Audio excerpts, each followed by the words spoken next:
You don't exist. Take a perk and a talk of that shit. Money swallowed like sis. Dead up perfect in the kid. Got a billion who sang on my head. Look up better put on the road I just spent. I know we got $1 million. The devil that shit ain't not cheaper again. Hello and welcome back, fellow anime lovers, to Manga Muse. I am delighted to have you join us once again in the world of fanfiction and fantasy. This is the second part of What If Naruto Enters Helluva Boss. Special note, this fanfic is written in the masterpiece of Bones Boy 15 on FANFICTIONnet. Do check and support the author too. Now smash the like, share and subscribe button for more. Also press the bell icon so that you never miss such great parts. Thanks for the introduction. Now let's dive into the world. I'm not a hellhound. Not a hellhound? What? The F. He wasn't Naruto, wasn't a hellhound. The flying F is a fox fiend. Offshoot, she'd never heard of them before. How could he be so low-key? As her mind raced, Luna went back through how the day had progressed to this point after Blitzo ruined her morning. She stayed in bed for another hour just to make sure the imp actually left for his job and wasn't planning to stalk her again before getting up and coming out to Hotheads for a latte. Another wait this time, but given the amount of people this early, she wasn't terribly surprised. Then, lo and behold, he was here again. The orange hellhound.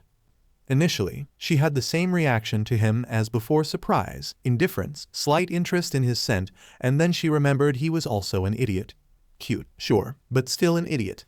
So, she almost didn't feel bad for not remembering his weird name, Naruto or whatever. And then he got her name right on the first try.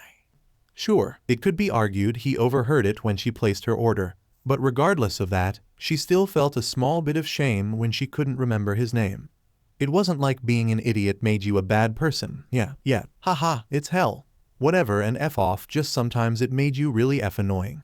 That said, when an idiot could remember your name, the least you could do is try to return the courtesy. Then, she F up his name. And he laughed. What the F? Her stomach felt tight from the sound. What the F? Her face threatened to burn, her ears were already warm.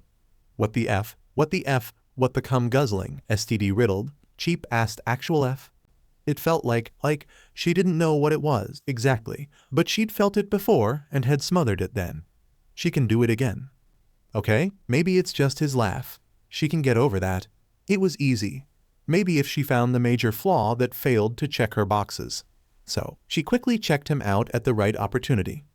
Mistakes were made. His left arm had a bandage around it, and his Maydays tour shirt was swapped out for a once sleeved now sleeveless shirt that read Satan says suffering is strength. And wow, DMN. The orange hellfox the fiend hound effet, Naruto was cut. His fur coat wasn't too thick for her to pretend that she couldn't see the definition he had hidden under his flimsy butt shirt. The bandages around his stomach were mildly intriguing, and the various slashes of cream fur scattered about his orange coat made her curious. Alright, well that failed. What next? His job. What's he do? He's gotta do something she wouldn't find interesting. He's a bodyguard. Okay, CRP, that checked a whole series of boxes for her, most of which were caused by instinct. His visible scars spoke volumes. Luna's own employer dealt in death, and it wasn't like she wasn't blooded from her time in the kennel about what he'd done, even if she didn't have the full story. Still, it was a job she found interesting.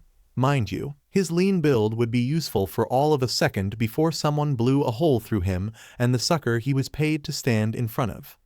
Luna swallowed the snort that thought brought up. Doing so gave her another whiff of violets. DMN, that definitely stirred up the same weird feeling that his dumb laugh did. Not as strong as the big scent, he let her sneak. She had to fight herself really strong not to react to that. Hot F, violets shouldn't have this effect on her, right? Maybe? Whatever, his cologne was too strong for her own good, and his eyes were so F pretty she wanted to die. And his stupid grin was too bright, and his dumb jokes weren't funny. But she F giggled at them. Giggled. What the F? Maybe this was a charm? Well, if you asked the grimoire that belonged to the Ars Gotia, then no. Hellhounds have no magical aptitude. F speciest book.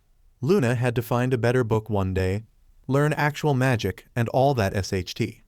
Not to mention prove that she wasn't weird for having these reactions to some guy she met all of twice. And that's me. Wait, what? Luna managed to focus Gotham stupid flower smell. F you for smelling so nice. Just as Naruto grinned at her again.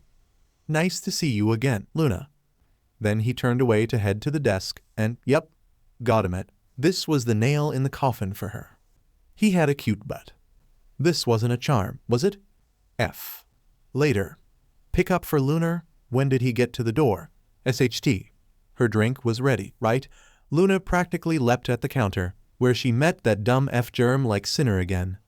Vanilla latte? Yep, mine, thanks and F off. Luna snatched the drink out of the amoeba sinner's hand and dropped a wad of cash on the counter. Keep the change, fuckface, you need it. She practically tore out of hotheads and scanned the street. Where did he? How the F bingo? Swishy, bushy tail and cute butt. 3 o'clock.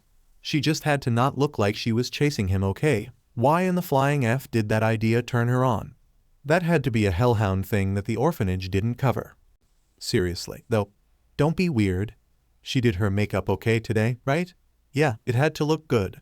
She'd had time to bother with it for once without Blitzo bothering her. Keep it cool, Luna. Just casual. You want to know more about him, that's all. Then you can get on with your birthday celebration.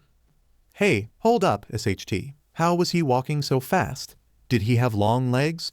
Yes, upon looking he did have long legs, and yep, that was still a cute but wait. SHT. Up, eyes. There we go. F. His eyes were pretty, like 2 little sapphires. DMN, she would have killed to have eyes like those when she was younger. Maybe then someone would have adopted her before Blitzo. That thought brought a weird feeling around.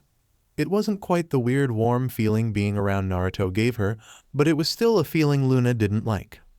Huh? Oh, heading this way, Luna? He asked an SHT. The more he said her name, the more she liked it. Quick, act aloof and nonchalant. No, wait, you just ran to catch up with him. That'll make you look stupid. Wait, he's an idiot. Try to be clever, okay? Well, SHT, how would Blitz nope? F it, just be cool. Why yeah, got him it. Do better, Luna. I mean, yeah. Why not? Walk with company instead of alone. Ugh, so lame. I feel that. He nodded. F, yes, nailed it. First try. Wait, what did she nail? Sucks to be alone on days like today. Luna looked up at the clear red sky. It's not raining. Wow, way to state the obvious. I mean, it's so nice out. He gestured around them as his weird tail swished once behind him. He grinned as he looked at the same shithole imp city she was slightly ashamed to live in. It's lively, and that's so rare, even in hell. More people should get outside on days like today. You don't even have to really do anything. Just be outside. How in the F did this guy just make that slew of CRP sound enjoyable? You really are a people person, huh? It depends on the people, really.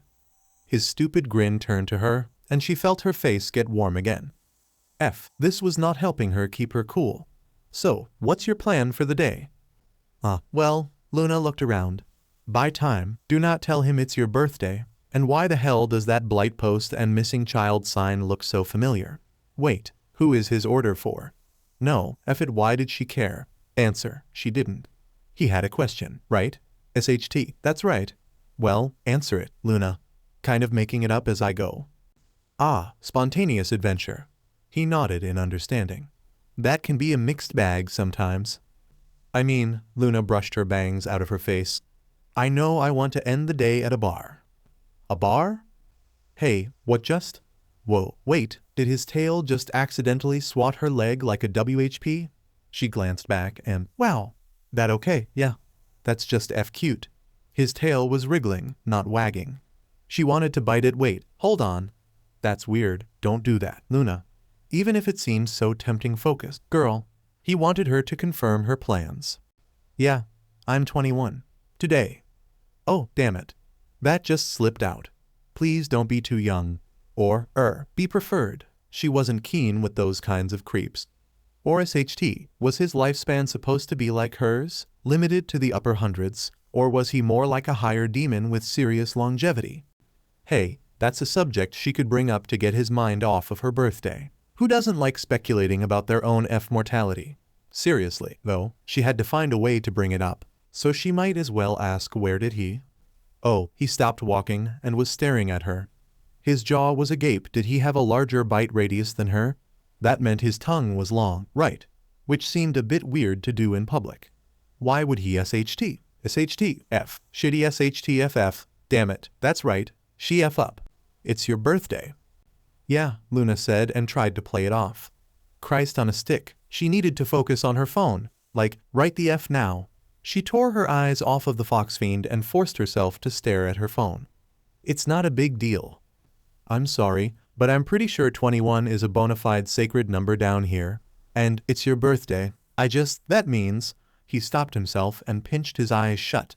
A deep breath and his blue eyes seemed to find hers. DMN, they were hypnotic. Sorry in advance. Sorry for WHWO. He got way too F close, way too F fast, and he smells way too F good. And SHT. Yeah, lean stick of meat Naruto might be. But judging by the ancienness, albeit very welcome sidearm hug he'd pulled her into, there was 100% compact muscle beneath his coat of fur. And wow, was that violet smell strong this close. She could even get a whiff of the weird scent beneath it just before she could identify the weird almost but not coconut scent that drew her to this somewhat adorable idiot. He released her. Sorry, about the whole that.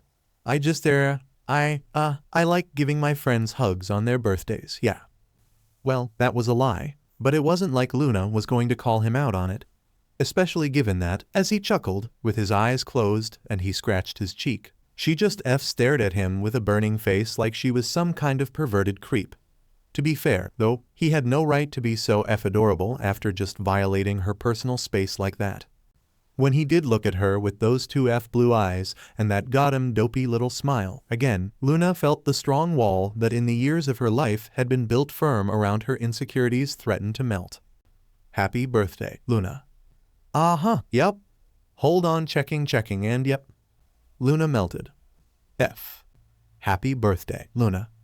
Luna felt her ears burn, and she stubbornly forced her gaze down to stare at her phone. This guy, he couldn't be F real. He just F couldn't. That hug was way too F sincere for a friend. Who does that? What kind of psychopath is so F nice to a beach like her? She pretended to scroll through Instagram and barely managed to keep her tail still in her bid to keep a cool composure. Thanks. Nice. Way to be a confident, badass, independent hellhound, Luna. That's super attractive. She glanced up at Naruto, back down at her phone, up at his stupid smile, down to the screen, and then back at her phone again before she pushed a strand of hair out of her eye to meet his pretty eyes gaze. And don't mention the you know. Solid body, warm hug, violet smell, melt. Right.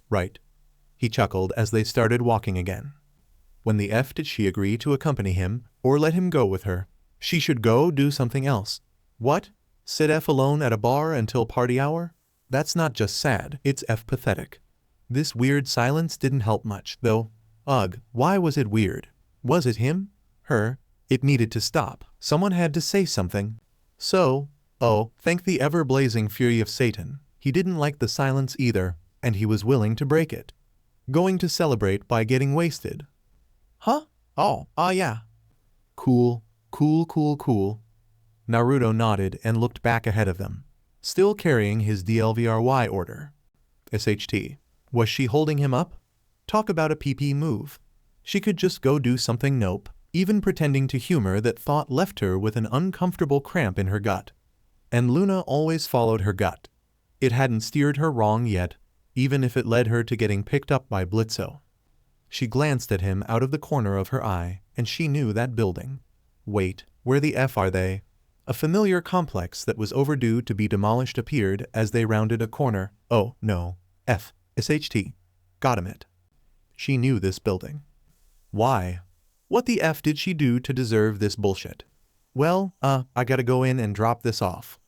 Naruto held up what Luna now knew to be the fat-ass, Millie and Blitzo's orders. No SHT, there were 3 cups. How'd the F did he talk them into making the fat-ass order? The fat-ass, SHT, did she say that out loud? Don't let him know that wasn't intentional. Oh, I guess you can see Moxie's order? He looked at the receipt on the bag and snorted, which, okay, fair assumption. Yeah, strong to miss that, and you're right, they didn't want to make it initially. I promise not to tell. I don't promise anything for nothing. Luna fought to curl her lips into a small smirk and not the scowl she wanted to make. She really didn't want to deal with the trinity of total idiocy. But here she was, already walking through the lobby and getting in the goddamn elevator. Come the F on. Was she seriously low-key stalking this guy? Now, the F? Ugh, now she has to go into the office, just so she can look through the grimoire one more time. There had to be some kind of charm he was using or some SHT. She should not be this interested in a guy she met F twice. Even if he had pretty eyes, a nice smile, a cute butt, and a nice scent. Okay, fair. I convinced Harper to make a regular and get the entire shift to spit in it. He started to snicker like an immature child and F her life. She snorted. Okay, yeah, she had to give props to Naruto for the stupid little trick. Luna had never even considered F with the fat ass like that.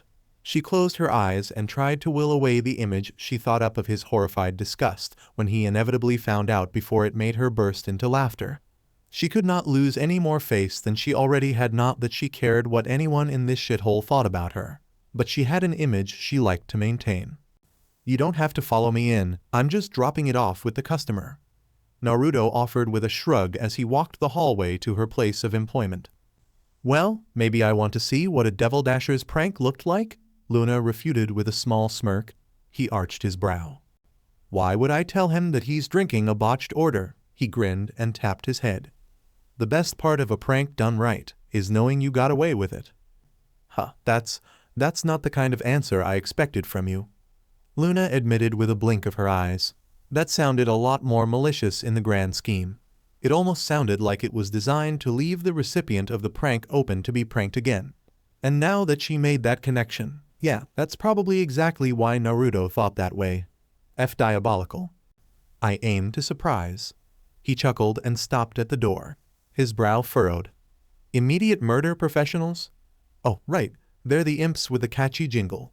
And since they're glorified assassins, I feel less bad about this prank. Bonus. Wait. He actually saw the commercial. What? Luna needed a second to wrap her mind around that fuckery. In that second, Naruto actually knocked and Luna should have been thinking about an excuse for why she was here, considering she had the day off. On the other hand, Fatass answered the door. You're 3 minutes and 53 seconds late. I paid for premium DLVRY, and Fatass blinked as he noticed her. Luna arched her brow and then looked down at her Instagram. She wasn't here to talk to the Fatass. I thought you got the day off. You work here? Naruto asked, glancing at her. She looked up at him. There was a light in his eye that seemed amused. F those pretty eyes, making her feel all warm and SHT.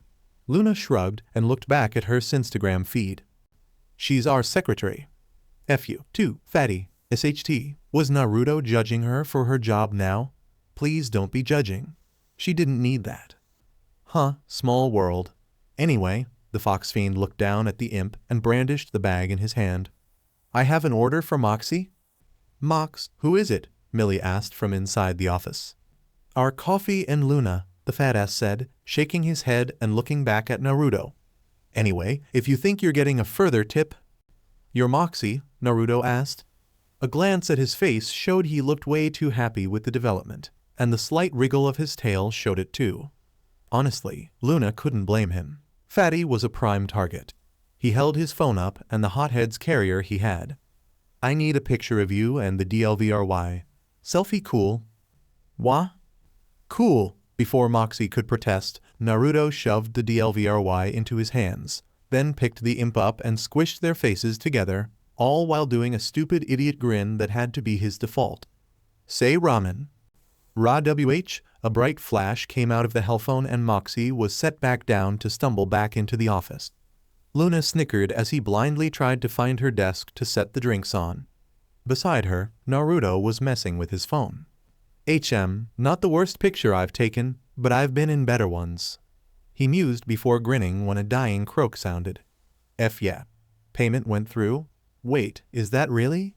Hot DMN. I can see why sinners do this for a living. Moxie, did you say the coffee is here? What the SHT took that lazy motherfucker so got him low Luna? Oh, no. Luna closed her eyes and barely withheld a sigh as Blitzo ran over to the still open office door. He leapt up mid-stride with his arms outstretched and a freaky smile on his face. "Looney, baby girl, I knew it. You wanted to spend the day with Dad."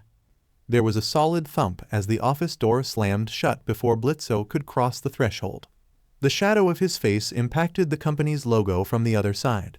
Luna blinked and looked at Naruto, whose hand was still on the door handle. He met her gaze, looked at his hand, and then looked back up. "What? He's a trained killer that came flying at us. Stranger danger and all that bullshit." "All right then.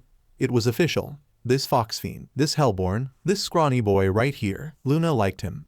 Unaware of his new status of Luna approved, in her head, Naruto shrugged and threw the door open again, consequently squishing Blitzo between it and the wall. The fox fiend grinned at the other two imps. "Nice meeting you, Moxie. I hope you enjoy the coffee. It took a bit of persuasion to get the staff to make it." "Aw, ya hear that, Mox?" Millie walked over to help the fatty unpack the order, rubbing his shoulder as she did. "Luna's new fuzzy friend helped get your order. She must have told him all about your past issues with it." "Nope, Luna just didn't care if the fat ass got his drink or not. He could die in a ditch and hell might be better off for it. Or lose weight, whichever happened first." "Nice to meet you folks. You do the devil's work, you know?" Naruto added with a grin. Well, it couldn't be said he didn't have business savvy. He shut the door again before he hissed out a "shoot, almost forgot," and threw it open once more. "Oh, and your commercial is great. If I were a sinner, I'd hire you guys in a heartbeat. Have a good one." The door shut again, and Luna snorted. There was a small pool of BLD leaking out from behind the door. Blitzo was going to feel that SHT tomorrow for sure. Maybe he'll be too banged up to bother her. On second thought, it's Blitzo, so he'll probably just bounce back in 20-30 minutes tops. "So, hey, now that I've got some pocket change, you want to go get something to eat?" Naruto asked. Luna whipped her head to face him. Did he seriously ask her out again? Granted, Luna was a little more open to the idea this time. But holy SHT, that's not just F unexpected, it's also kind of stupid. He must have had the same realization because he immediately went wide-eyed. I mean, it doesn't have to be a date, you know? Just like a brunch between friends? A birthday brunch? Or not. We could just go other ways, yeah. Despite the heat that spread across her face, ears, and some other location not best thought about at the moment, Luna could practically see the two options that were in front of her.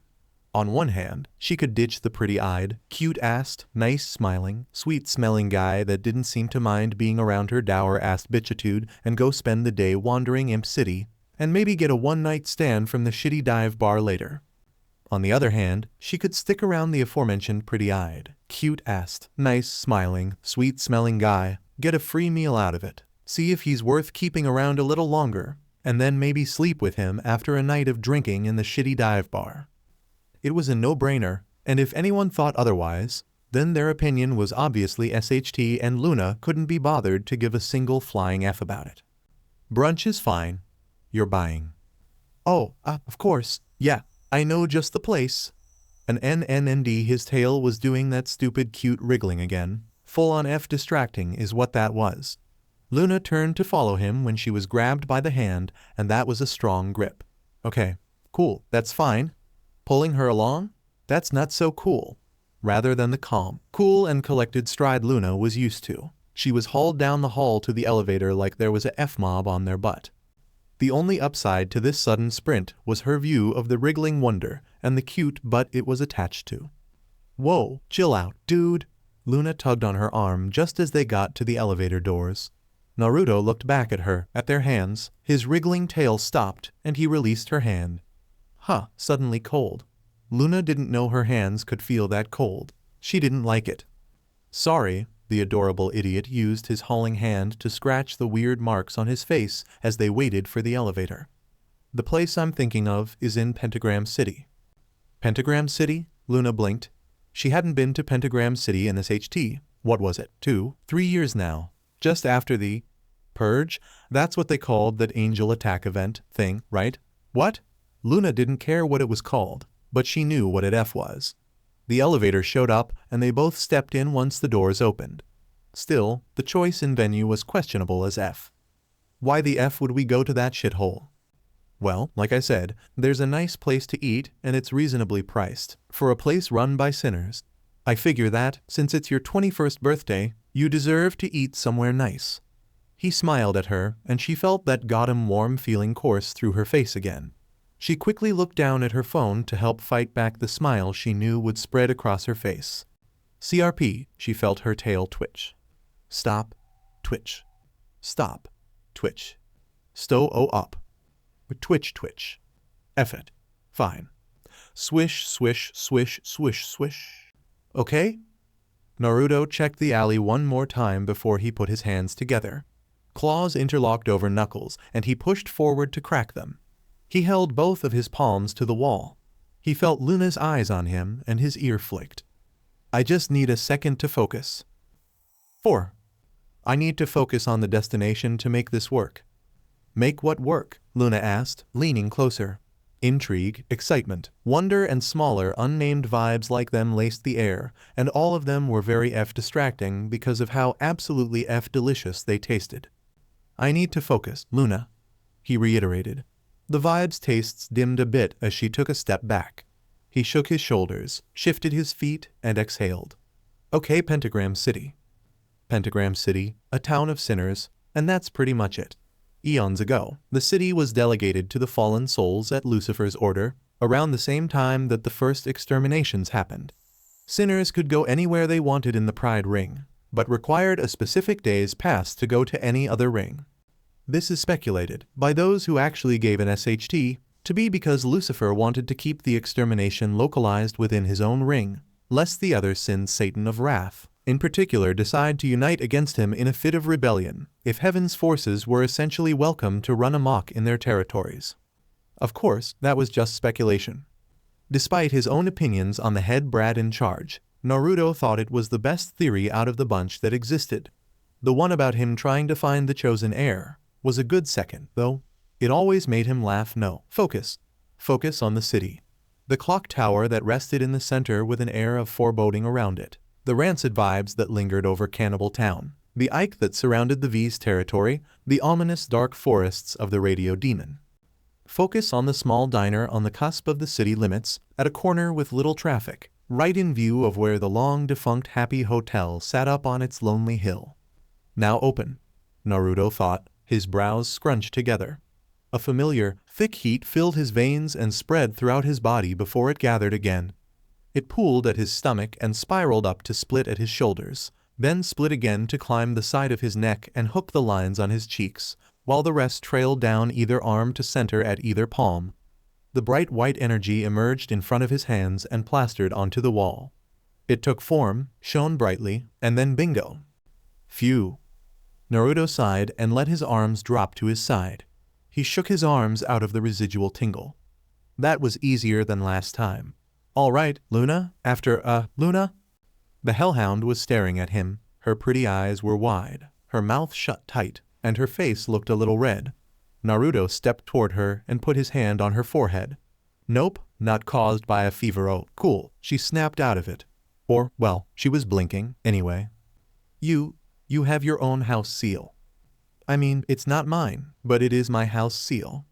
Naruto shrugged. You have your own house seal? Luna asked, her voice raised and thick with the vibes that were there before, along with a small hint of awe and something else. Something. Tangy? That one tasted kind of familiar, but didn't. Weird. Oh, right. The seal. Naruto looked back to the seal of Elzebub, formerly Beelzebub, but B altered it when he was added to her house. Not that it made it easier for him to use, that rested behind the portal to Pentagram City's best diner. There were a few sinners getting awfully close to it. Yeah, I'll explain once we get to the city, so if you don't mind, hey, whoa.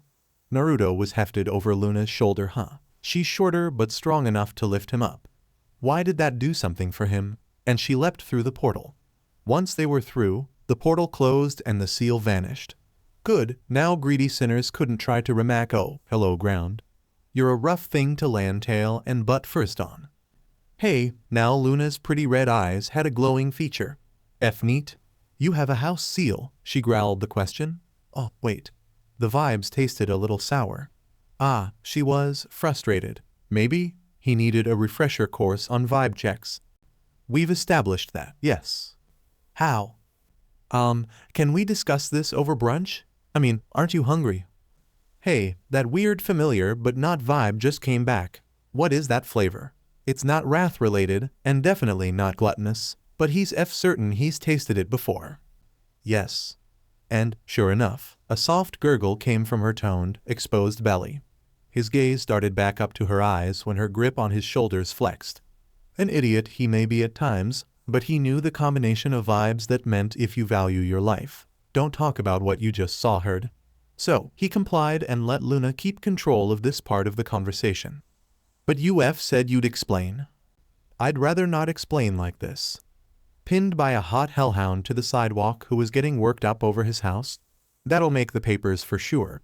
He doesn't need that kind of publicity in Pride of all places. She growled and he whined a little. Come on, Luna, can't we just go into the diner first? Yeah, like I'll fall for that load of SHT. First chance you get to escape answers and you'll take it. Well, she wasn't wrong, he didn't like talking about how his life in the House of B started. Luna scowled and grabbed the collar of his shirt. Oh my, what large teeth she has, huh? Was it supposed to be this warm today? Hold on, wait, did his pants just shrink or? How? Do you have a house seal of sin? Well, you know what they say, ask a stupid question. Because I belong to a house of sin. Naruto deadpanned. Luna opened her mouth. Closed it. Opened it again. Then released his collar and sat back. That was right near his hey oh. That feels, yep, that's a feeling alright. Wow, that was a really interesting sensation to feel through his jeans. Oh, wait, she's sitting on his. Naruto felt his ears and face go red and a knot formed up in his gut. This wasn't okay, he needed to calm the down. First, he needed to get the hot hellhound off of his lap. Luna, please get. Huh? Right, sorry. Luna asked as she popped back onto her knees before she pushed herself up, using his torso as a balance for her hand. She rounded and glared at the few homeless sinners watching them from a corner nearby. The are you losers gawking at? Now, Naruto, act now. He rolled to put his back to the hot hellhound that had inadvertently straddled him. A quick adjustment to get rid of any potential tempting embarrassment, and there we go. Now it just looks like he has a tube of salami in his right pocket. Totally natural, right? Probably best to stay on her left side so she doesn't see it. This was a birthday meal, after all, not a date. Back on his feet, Naruto dusted himself off and gave Luna a weak smile while she glared at him. Yep, typical. This is what happened whenever demons found out he didn't introduce himself with all 8 kajillion titles associated with his sister's house. They always thought he was up to something. Which, fair, he could fall into a year of pranking random demons if he got pent up. But for the most part, it was a stereotypical assumption. Well, Luna asked as she crossed her arms. Oh, was this the part where he was supposed to monologue or grovel for her forgiveness? Hate to break it to you, birthday girl, but that wasn't happening. Well, what? He asked, putting his hands in his pockets. You said you'd explain. I did. He was a demon of his word. Had to be with the life he has. That and part of him never grew out of that promise thing he died with boy. Did that part of him PSS be off something fierce sometimes? A recent fight came to mind, and he shunted the thought aside. He kept a level stare with the pretty-eyed hellhound. I also said I'd buy you lunch, so? He gestured at the corner diner across the way. Mounted above the door were the words South Gate in fine cursive neon lights. It certainly got attention, even if the giant G kept flickering. That's the diner you were thinking of? Luna frowned. Again, a fair reaction. The area wasn't exactly the pristine shithole it was when Pride first got going. To really appreciate it, you have to look underneath the underneath. Naruto explained with a smirk. He started walking across the street and, within a beat, Luna did the same. He held the door open for her, because he wasn't rude. Well, not all the time. She huffed a breath and stepped in, and he followed suit. It wasn't hopping, not that it ever really did anymore, but a few regulars he recognized were at the counter. Stepping up beside Luna, on her left, he cupped a hand around his mouth. Yo, I heard there's a goddamn prick here that knows how to make an actual salad. Foxy. Face. Glarf first, 3 of the sinners at the counter turned to greet him. 2 of the 3 were more humanoid than the last, one a male with a spider-like appearance and the other a girl with holes in the horns that sprouted out of her head. The last was an amalgamation of 2 individuals in one body, mouths and eyes mashed together in a way that prevented coherent speech from happening. The female sinner slammed her fist into the counter twice. "Hey, lardass, your favorite customer is here. I heard the bell, you." A massive behemoth of a demon stepped out from the back kitchen with a towel in his 3-fingered hands. There were no appropriate words for his appearance other than generic large demon, in that order. The sinner nodded to Naruto, then eyed Luna. "What's this, a custom request or customer?" "F you, Bo. This is Luna F off." Naruto snapped at the 2 coherent sinners as they jeered at him. He growled and pointed at the monstrosity as it gurgled and jerked. "And I don't want to hear anything out of either of your SHT boxes, assholes." "You heard him, nunchucks." Bo warned the conglomerate, who clacked out something rude, judging by the way Bo's eyes narrowed. "Talk to me like that again and I will rip you apart and put you back together as part of my dishwasher, you fucks." "This is a diner?" Luna muttered as she glanced at him. Naruto shrugged, a slight wince on his face, and she looked back down at her hellphone with a huff. "Seen worse places, I guess." "Beach, no you haven't." You snorted. Luna looked up with a snarl and the holy-horned sinner blew her an embrace. And 2 seconds before Naruto could possibly enjoy the image that exchange constructed, Bo dropped one of his meaty fists onto Yu's head. "Don't scare my customers off, you got 'em WHR." "Well F me for F helping you. Maybe you should F shut your SHT box, do some F business and seat the fuckers, you stupid fat F. Would it kill you to use a word other than F once in your miserable afterlife? F you." "Hey, Foxy, there's a table open out of sound damage range." The spider demon gestured to the spot in question. The palps beside his head caught a stray rotted noodle that almost fell out of his mouth. Gross, but understandable. Noodles were sacred. "Thanks, Kaido." Naruto nodded and nudged Luna forward from where she stood recording the shouting match between the diner's cook and the regular. Once they sat down, 2 menus flew through the air towards them and a white bone knife impaled both to the table. "F, this is your opinion of nice?" Luna hissed at him while her phone clattered to the table. Naruto glared out of the corner of his eye at the source, another chef whose attention was focused on the grill, before he grinned back at her. "Hey, I told you that you have to look underneath the underneath." He pulled the knife out and slipped it into his pocket. "What? Free knife, don't judge," before he opened his copy up to find something good. "Oh hey, there's a special on radio deer chops. We may want to split that." The menu was yanked from his hands and pretty red eyes glowered at him. "Or I could talk about my house seal." Naruto amended with a small laugh. "That?" Luna's pretty red eyes did their cool glowing thing again. She crossed her arms and sat back in her seat, a faint growl ruminating from her person. "Anytime you're ready." "What's to explain? I'm a lucky BSTRD that was picked up by a sin a while back."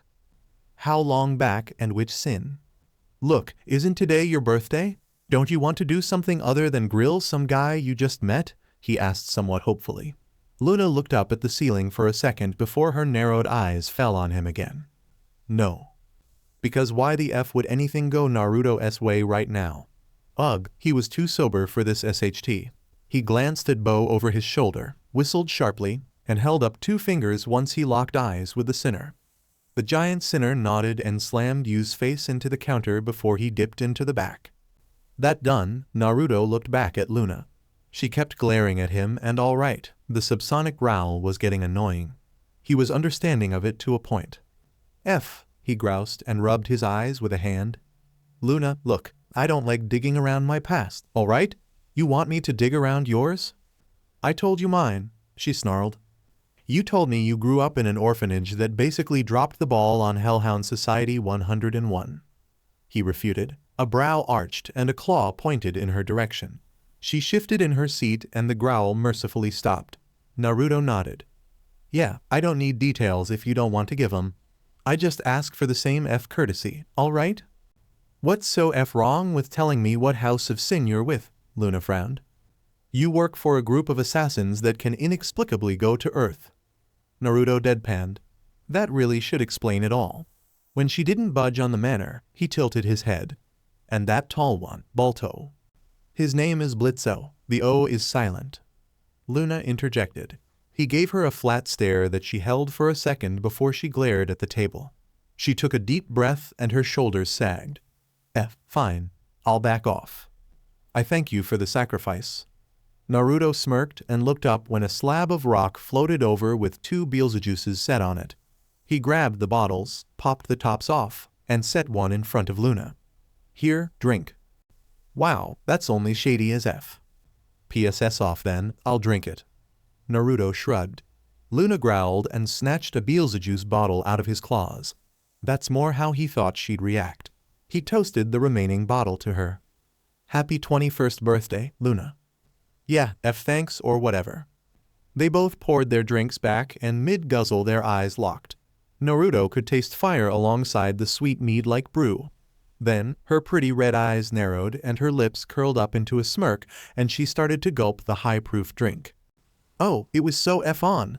Naruto chugged his Beelzejuice and in less than a minute, the bottles were drained and slammed to the table. Bo, 2 more, and keep 'em coming.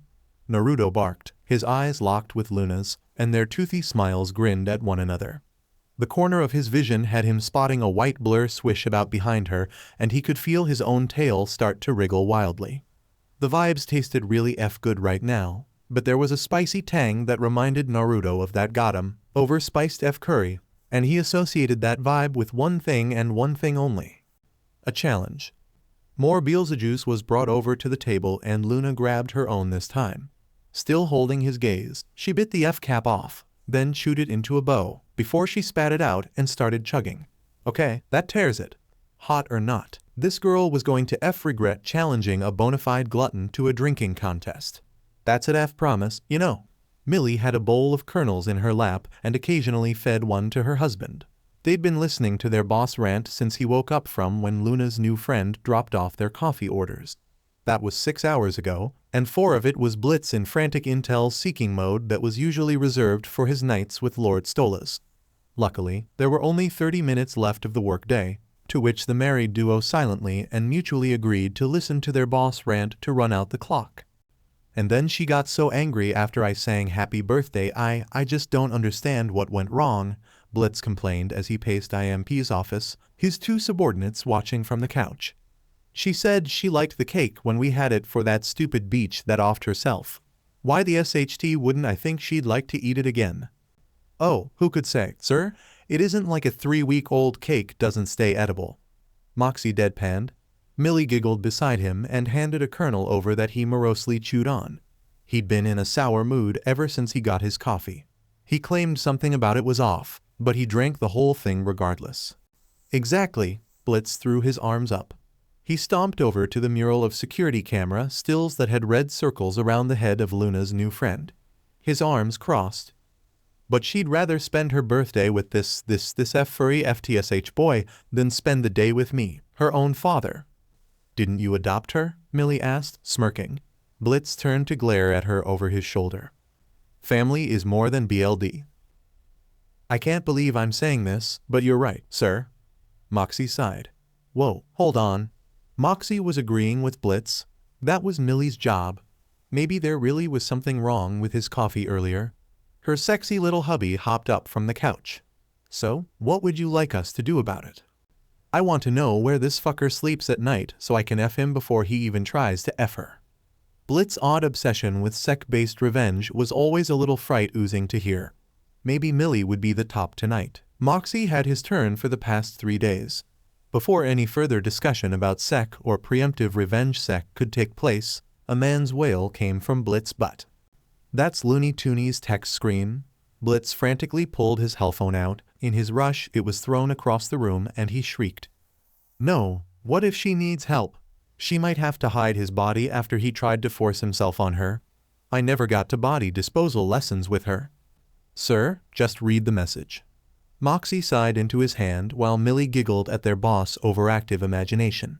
Daddy was the same way whenever she or Sally me brought a boy around the farm. Oh, why the F didn't I think of that? I can't. It's a F picture, shithead, Blitz hissed, holding his phone out to them. In the picture was, obviously, Luna with some ruffled fur and her eyes looked a little unfocused. Furthermore, resting on her chest, which Millie could tell thanks to her keen feminine eyesight, was still clad in her preferred CRP top, was her fuzzy new friend, totally out cold.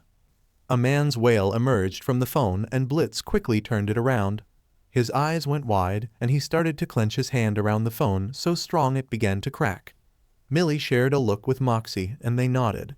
They had to save their boss phone and see that new message. "Sir, we can't afford another phone incident. So, may I? Thank you." With a few tugs, Moxie plucked the phone from Blitz's grasp. He and Millie guffawed at the message that had followed the image. "Can I keep him?" "I want his head," Blitz shrieked. He drew his flintlock and ran for the door. "Daddy's coming, baby girl." "Mill, can you, Oh, fine. Only for you, babe." Millie kissed her man's cheek before she leapt at their boss and tackled him to the ground. "Wooey, got me a wild one." "Millie, get the F off of me. I will use your beach husband as a F condom and destroy your womb. Don't test me. My loony's innocence is on the line." "Blitz, your baby girl is a 21-year-old hellhound you got from an orphanage when she was 17. The chances of her having her virginity intact are slim to fucking none. Get the F off of me before I F you and fire you," Blitz snarled as he tried to get out from under Millie. She pulled his arm out from underneath him and locked it behind his shoulder. He was slammed face first into the floor. Moxie, control your beach." "Sir, respectfully, F you." Furthermore, Millie's right. Luna is an adult. She may have some misadventures you don't know about nor want to. GRR, I have her papers that say otherwise and I've seen the proof. Millie and Moxie exchanged concerned looks with one another. "What?" they asked. Blitz huffed and glared at them. "I check." His free hand dug around in his pocket and a copy of Gynoscopy for Beginners was pulled out. "She has a nightcap that I lace with various drags whenever I can. Last night, I used some horse tranquilizers I found in her room." "That's messed up, Blitzer." "What do you mean I'm not going to be his first client?" VERYYYY Mayday was known for many things. Her musical artistry, her orgasmic performances, her phenomenal tit jobs, the list goes on. The one thing VERYYYY had a small problem with was being denied things. She was a motherfucking pop sensation, the hottest F thing to come out of the ring of lust since actual F-sec got discovered by the first hairy rat that crawled across the ground. Getting denied wasn't something that happened, especially since it came from someone she considered a friend. Yeah, she was a little miffed that Tex denied her advances, semi-playful as they were, but as soon as she saw B's stake on him, she backed right the F off. PSS off an overlord or noble demon by F one of their lovers/fucktoys. Sure, VERYYYY might risk that since she had the backing of Asmodeus himself for most of her seductions, as was the norm for succubi and incubi. Risk pissing off an actual F-sin by F the lucky BSTRD that was deemed their partner. Even her brain-dead, backstabbing, horsefucker of an ex-boyfriend wasn't that F-stupid. That said, the reason for this denial, this refusal of compliance, from the only other sin she thought she could rely on to back her through thick and thin didn't make any F-sense. As far as VERYYYY knew, Tex and B were going F-mono. It was rumored B's polyamorous playtime had been on a serious decline for centuries before they met. But those were just rumors. Why would VERYYYY just believe that SHT? What, was this Naruto guy her secret gimp that she didn't want to share with anyone else? Is that why she called him her baby bro? Beach, you know I love you, but check the F attitude. B warned from where she was looking through a cache of furniture miniatures made from honey. She held a small love seat up and twisted it about in her hand.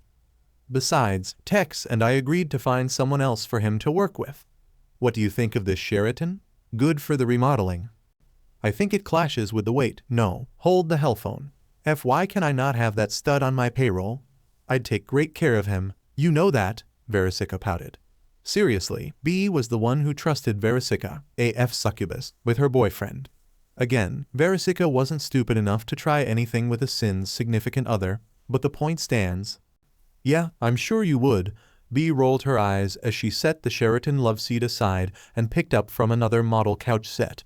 She squinted at it and turned it around in her hands to look at it from different angles. until you tried to sleep with him for the first time. Then, you might find yourself in the hospital. Verysika scowled. Why would she end up in the hospital after a night with this guy? Unless, wait, are you trying to say, yeah, he'd probably beat the SHT out of you. He'd F me so good I'd be hospitalized. The succubus and the sin stared at one another. The former felt her eye twitch, and all sorts of thoughts raced through her head. She quickly wiped the drool away as what the sin said finally broke through the light haze of lust-induced stupor that her imagination put her in.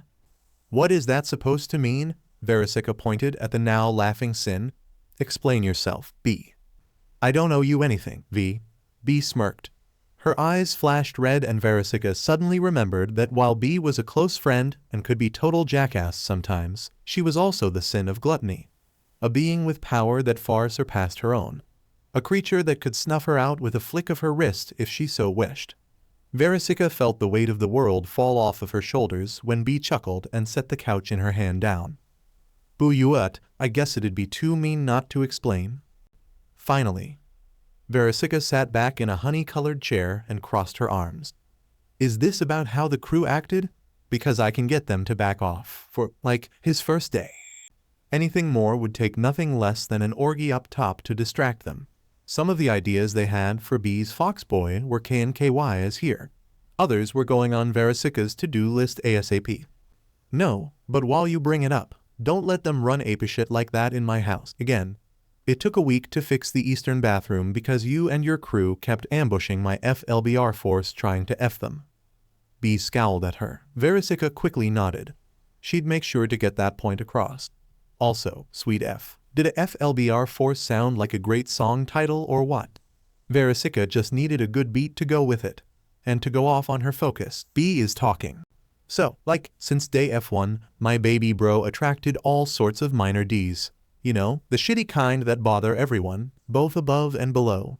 The ones he attracts the most though tend to come from lust, I guess. B twirled a right hand while the other picked up a miniature Victorian-based coffee table. Good thing she managed to rein in her spastic attention span, because the next word stole all of Verysika's focus for the foreseeable future. Which is so F weird because he's a virgin. Virgin? What? No. F no. B didn't. She didn't just say that. A virgin demon in hell? Ha. No way SHT. That was her serious face. Then? F. Verysika's jaw dropped. There was a Lucifer-praised virgin demon in hell. That meant, uncured F meat was on the table. V? There's an unpunched V card up for grabs. A non-donutted hot dog. A sweet, untapped storage of nut.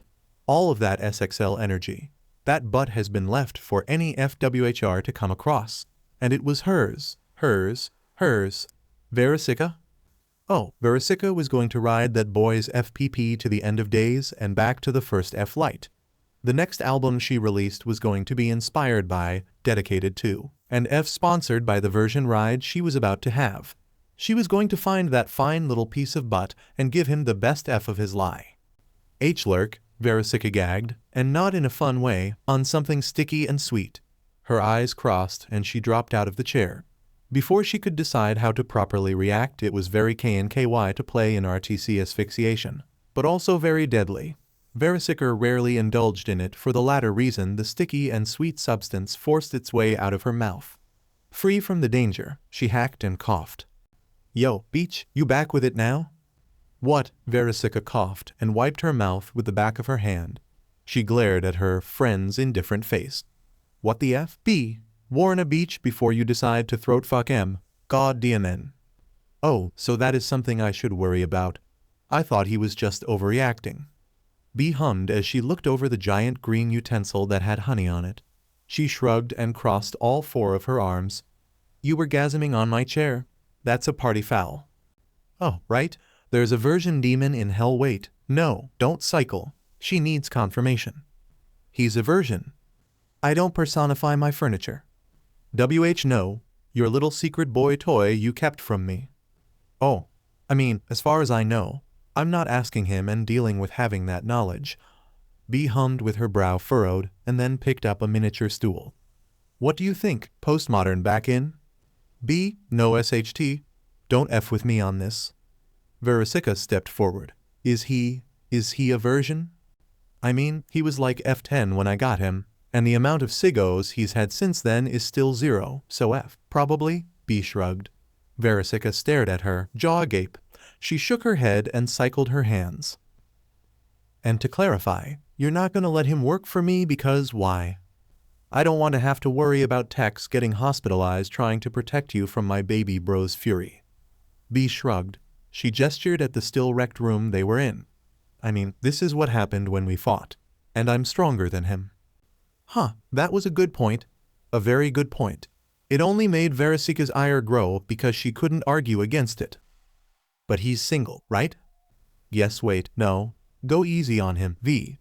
He's just getting over having his heart broken. That's perfect. Broken-hearted men were so easy to lure in. They want to forget their last loves and wait a second. Okay, hold on, he's heartbroken. But a virgin, how old is he? Old enough. B. You're not getting him as a bodyguard. I'm not telling you anything else. Now help me pick out new furniture. B deadpanned, holding 4 different miniatures up, 1 in each hand. VERYYYY growled and gesticulated before she collapsed to the floor in defeat. B was shutting her down, which meant her patience was at its limit. She grabbed a small model chair and eyed it, then held it out to the Sin. Here, do stuff more like this. Ooh, yes, B grinned as she twisted the little chair around. Urban Collective does have a group vibe to it. I like. VERYYYY cracked a small smile, but in the sanctuary of her own mind, she schemed. She plotted. What B didn't know wouldn't hurt her, and without B hurt, VERYYYY was in the clear to act. All she had to do was make sure she got that sweet version bussy before some other unworthy beach rolled in and snatched him up. Contrary to what Blitzo thought, Luna did have a morning routine other than rolling out of bed and growling at him until she got through her first cup of coffee and cigarette. It was the same as most other hellhounds. Since they had been created by the powers of Beelzebub to be guards or hunting aids, their sleep patterns were lighter to most other sentients. Deep sleep never truly lasted long without sufficient aid, and alcohol certainly counted as such. A sense of comfort also helped, be it due to familiar locations or people deemed theirs around them. Despite being adopted, whenever Luna had blacked out from a night of drinking, which in and of itself was a rare occurrence given Blitzo's overbearing nature, she always woke up in the space that was called hers. It wasn't though. Often it had been intruded upon, and though that happened with good intentions, the fact remained that Luna couldn't deem her room safe. Her bedding back home wasn't ever this comfortable, and the shitty blankets they threw on the cots in the orphanage was never this warm. Or fuzzy soft, almost ticklish on her neck. Or Q's subconscious whiff here smelled like violets, and not quite coconuts. Heck, there was even a small hint of her own favorite secreted away in a box labeled Spiders Only, vanilla perfume mixed into the bedsheet. A blend of vanilla sounds great right now. Just a small taste wouldn't hurt. Maybe trick her higher functions into gear worked before. Don't ask. The moment her teeth nipped the blanket, it shook with a low rumble. Something strong started to press into her knee. Feeling of comfort and safety lost by the sudden intrusion of pressure on her person, Luna's eyes snapped open. When did she get orange-colored pillowcases? And SHT, did she bite her tongue? There's some BLD on it. Quick graze of teeth with tongue and no BLD, so at least that was something. Blitzo wasn't back to watching her while she slept because of some concussion or something, was he? She thought she broke him of that habit. Hey, the strong thing moved up to press into her thigh, and the blanket hugged her stomach. What the SH? Her cradled pillow moved of its own accord, and nuzzled her shirt just above her tits. Why was she wearing her shirt in bed? No Vegeta? Lee, beef ramen. The flying pig fuckery was that? Luna thought, and went to sit up. This was a mistake for 2 reasons. First, whatever it was she thought was a pillow not only wasn't, but it had weight to it that kept her pinned. And the second reason. FSHT, PSS but. Hangovers, she hissed, her eyes squeezed shut as she flinched and tightened her arms around her not pillow. The unfortunate familiar feeling of a goddamn hammer being cracked against the inside of her head made itself known. Nah, I'll use Gouda for cleanup. The not pillow told her left BRST. cracked through scrunched eyelids, and biting curses back as she did. Luna forced herself to re-examine the knot pillow. It was a sleeping male figure with hellhound-ish features that welcomed her gaze, content where he lay nuzzled against her still-clothed chest. He had a longer snout that had dark marks on either side of his cheek, similar to the black fur around his eyes, and a bit of a creamy hue was visible from what she could see of his lower jaw. His ears, while not massive things, they were not smaller than any hellhounds she'd seen, flicked erratically, and one tickled her chin with each shift. Her claws were twined in a thicker patch of orange fur that sprouted atop his head, not unlike her own mane. It was set for the most part between his ears, sprinkled with flecks of gold and crimson. Naruto? She tested the name and cautiously dragged her claws through the thick fur they were in. There was a staccato of soft thumps that came from further past his head and a gentle rumble that warmed her core.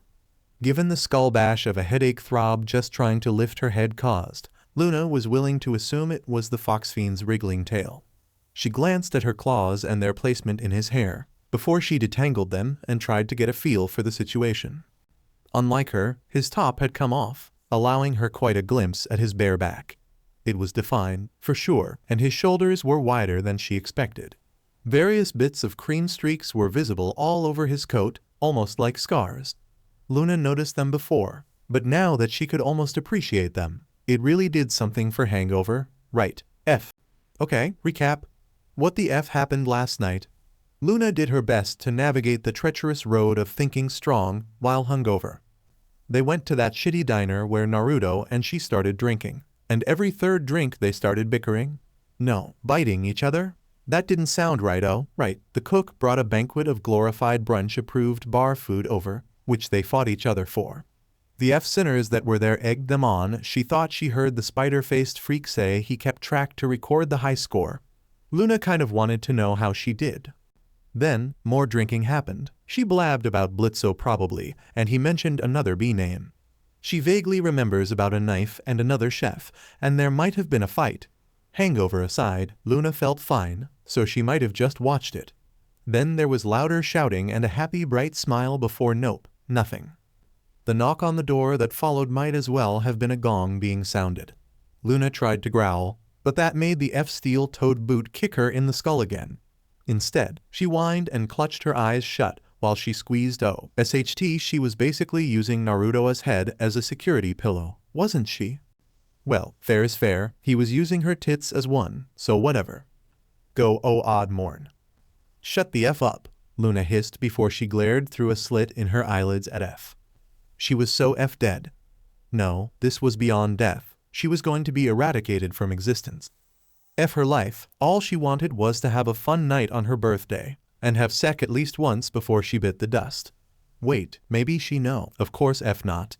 A twitch of her tail told her that her shorts were still on, and a shift of her hips confirmed they were still fastened in place. Got him it. FY in the ever-loving F was Princess Charlotte F. Morningstar in this F room. Wasn't she on some F crusade or some SHT to F? What did that podcast interview say? She wanted to redeem sinners? Ooh, sorry. Well, okay, if she's going to die to the princess of hell, at least the princess is trying to be F nice about it. There was a sympathetic wince as Lucifer's F daughter stepped in. Hangover? No SHT, Sherlock. Luna bit down on the knee-jerk retort. She closed her eyes and gently, barely even moving, nodded her head once. Nope, still too much movement. Ugh, someone put her out of her F misery already. Here, open your mouth. It's an old remedy of my father's. An old remedy, sure, something biblical to make it quick would be nice. A decent poison to numb the pain before she drifted off to the endless slumber. And it would taste like. Is this SHT wine? Yes. Yes, it is. Christ on a stick, there is a God, F yes, best F ever. Luna practically stole the bottle out of Morningstar's hands to guzzle it. Whoa, slow down there. Luna managed a weak growl when the bottle was tugged from her grasp. You'll get more once you wake up more. First, let's get the lump up. Lump? What F lump? All Luna knew about what was in the room was herself and... Morningstar's fingers pinched down on Naruto's snout, and she lifted him off of Luna's chest. Cold. Put him back. Before she used another hand to force an eye open and the unfocused blues were pretty in their own way. Wake up, Naru. The forcibly opened eye started to focus and gain color, before it dimmed down again. Morningstar hummed and let his head back down. On Luna's stomach. No, wrong, his head was warm, put it back. Well, I don't like doing this, but I have no other option. The princess sighed and glanced at Luna. You may want to cover your ears. This can get loud. Of course it does. Still, Luna abided by the advice and put her hands on her ears. It wouldn't stop her from hearing what was said literally right in front of her. But she probably wouldn't be deafened now. Maybe. Morningstar took a few steps back and closed the door. She took a deep breath, and then spoke very calmly. Naru? Naru tilde? Okay, princess or not. She needed to ease off of the sing-song cutesy SHT. The head chef made his signature ramen, and Dad's going to eat all of it. Wait, seriously? That was the loud method she used to wake cold. Very cold now. Luna wants her heated. Fuzzy foxfiend blanket and pillow back right the now. The he is. That's my goddamn ramen. You short king wannabe. Something shot from the room and crashed through the now closed door. A loud clang from the other side made Luna wince, before she accepted the bottle of wine from the princess. A low mim echoed back into the room and Luna tentatively peered into the light. Naruto cradled his snout and curled into the fetal position, right beneath a dented silver platter that was hung from a string. The string broke and dropped onto his head. Oh, Charlie? Oh great, more loud people. A purply-skinned girl darted into the room and started to look the princess over. Are you okay? What the was that? I'm fine, Vaggy, it's okay. It's just one of my dad's friends. Morningstar appeased the girl, Vaggy, with a raised hand.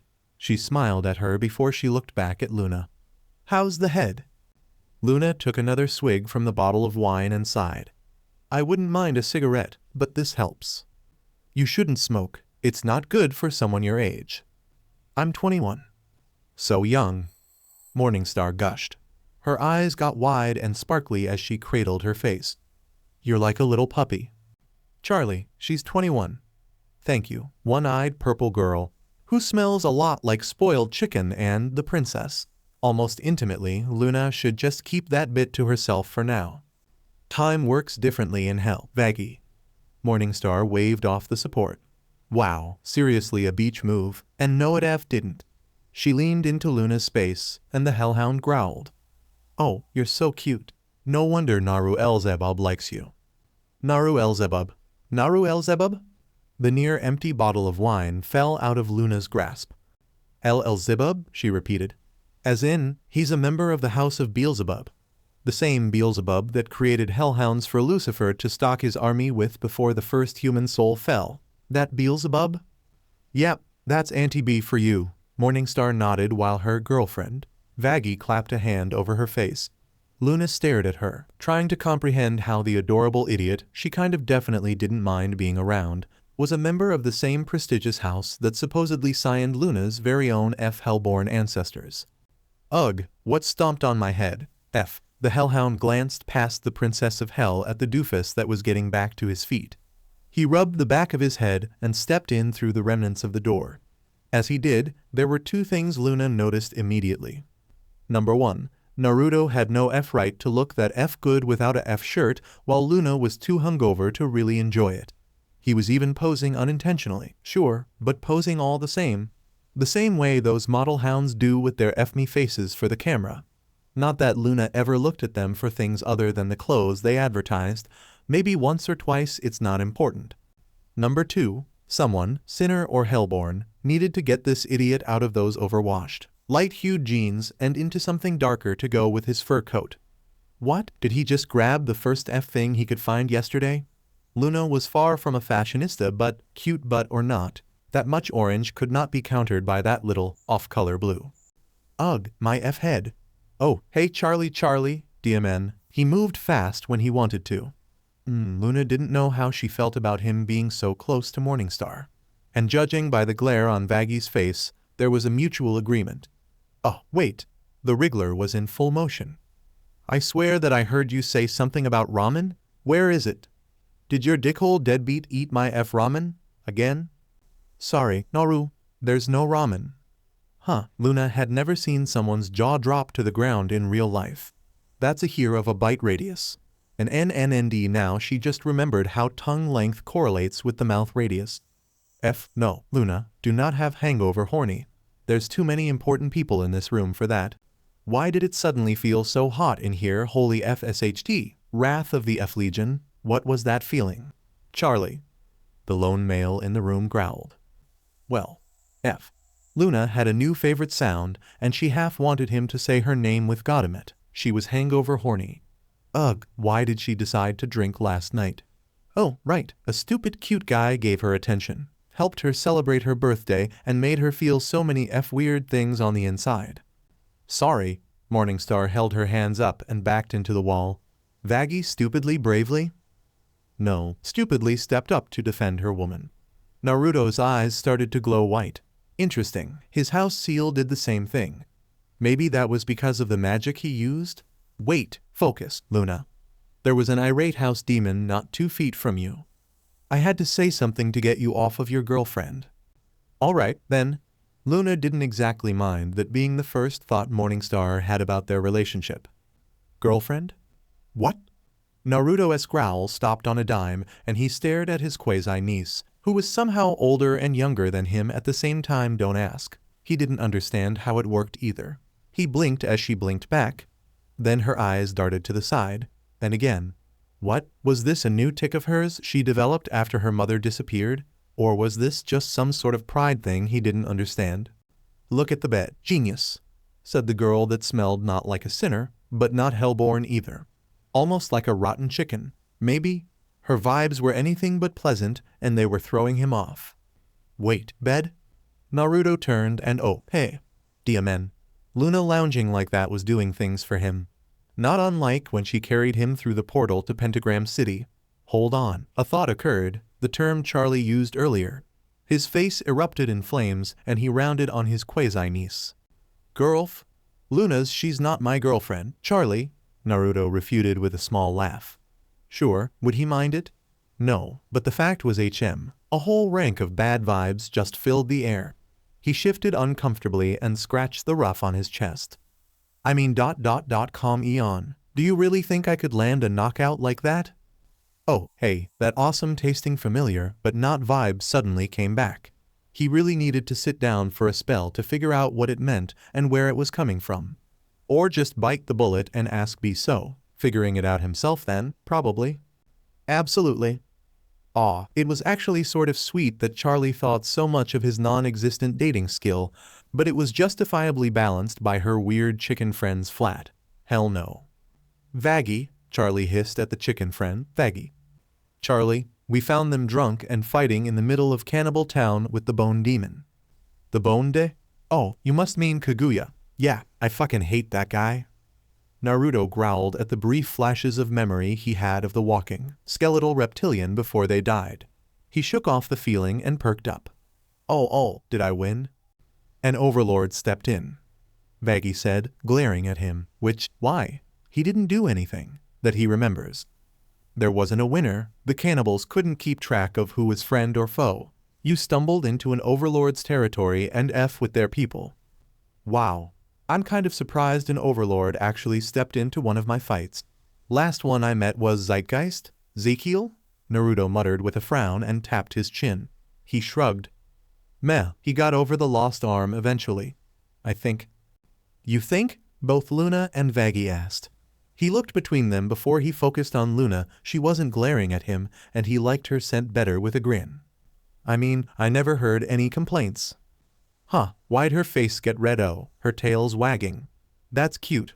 Naruto would bet bowls of ramen that her tail was softer than her hair. Why would he know how soft her hair was? He didn't touch it during the blackout, right?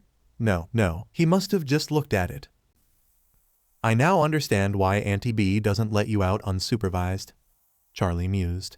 Naruto felt his ears go straight up and his tail froze. What? That's not true. I make runs to other rings all the time, he scoffed, looked away and crossed his arms. His lips pursed together and scrunched his eyes shut as doubt and uncertainty started to fall in. Their recent fight, her concerns, he remembered it so clearly, unlike the fight last night. which is super disappointing. He needed at least one memory of breaking Kaguya's nose in his brain, but for her to be, what, following him? Nope. No, he was not going to entertain that thought. A growl rumbled in his chest and his tail lashed before his lips curled. There is no goddamn way I'm being watched without knowing it. His eyes cracked open to focus on a small, buzzing bug in the corner of the room. It erratically zipped about for a moment before it landed on the wall. It skittered into a crack and his eyes narrowed. I would taste it. He's good. Do you think he suspects something?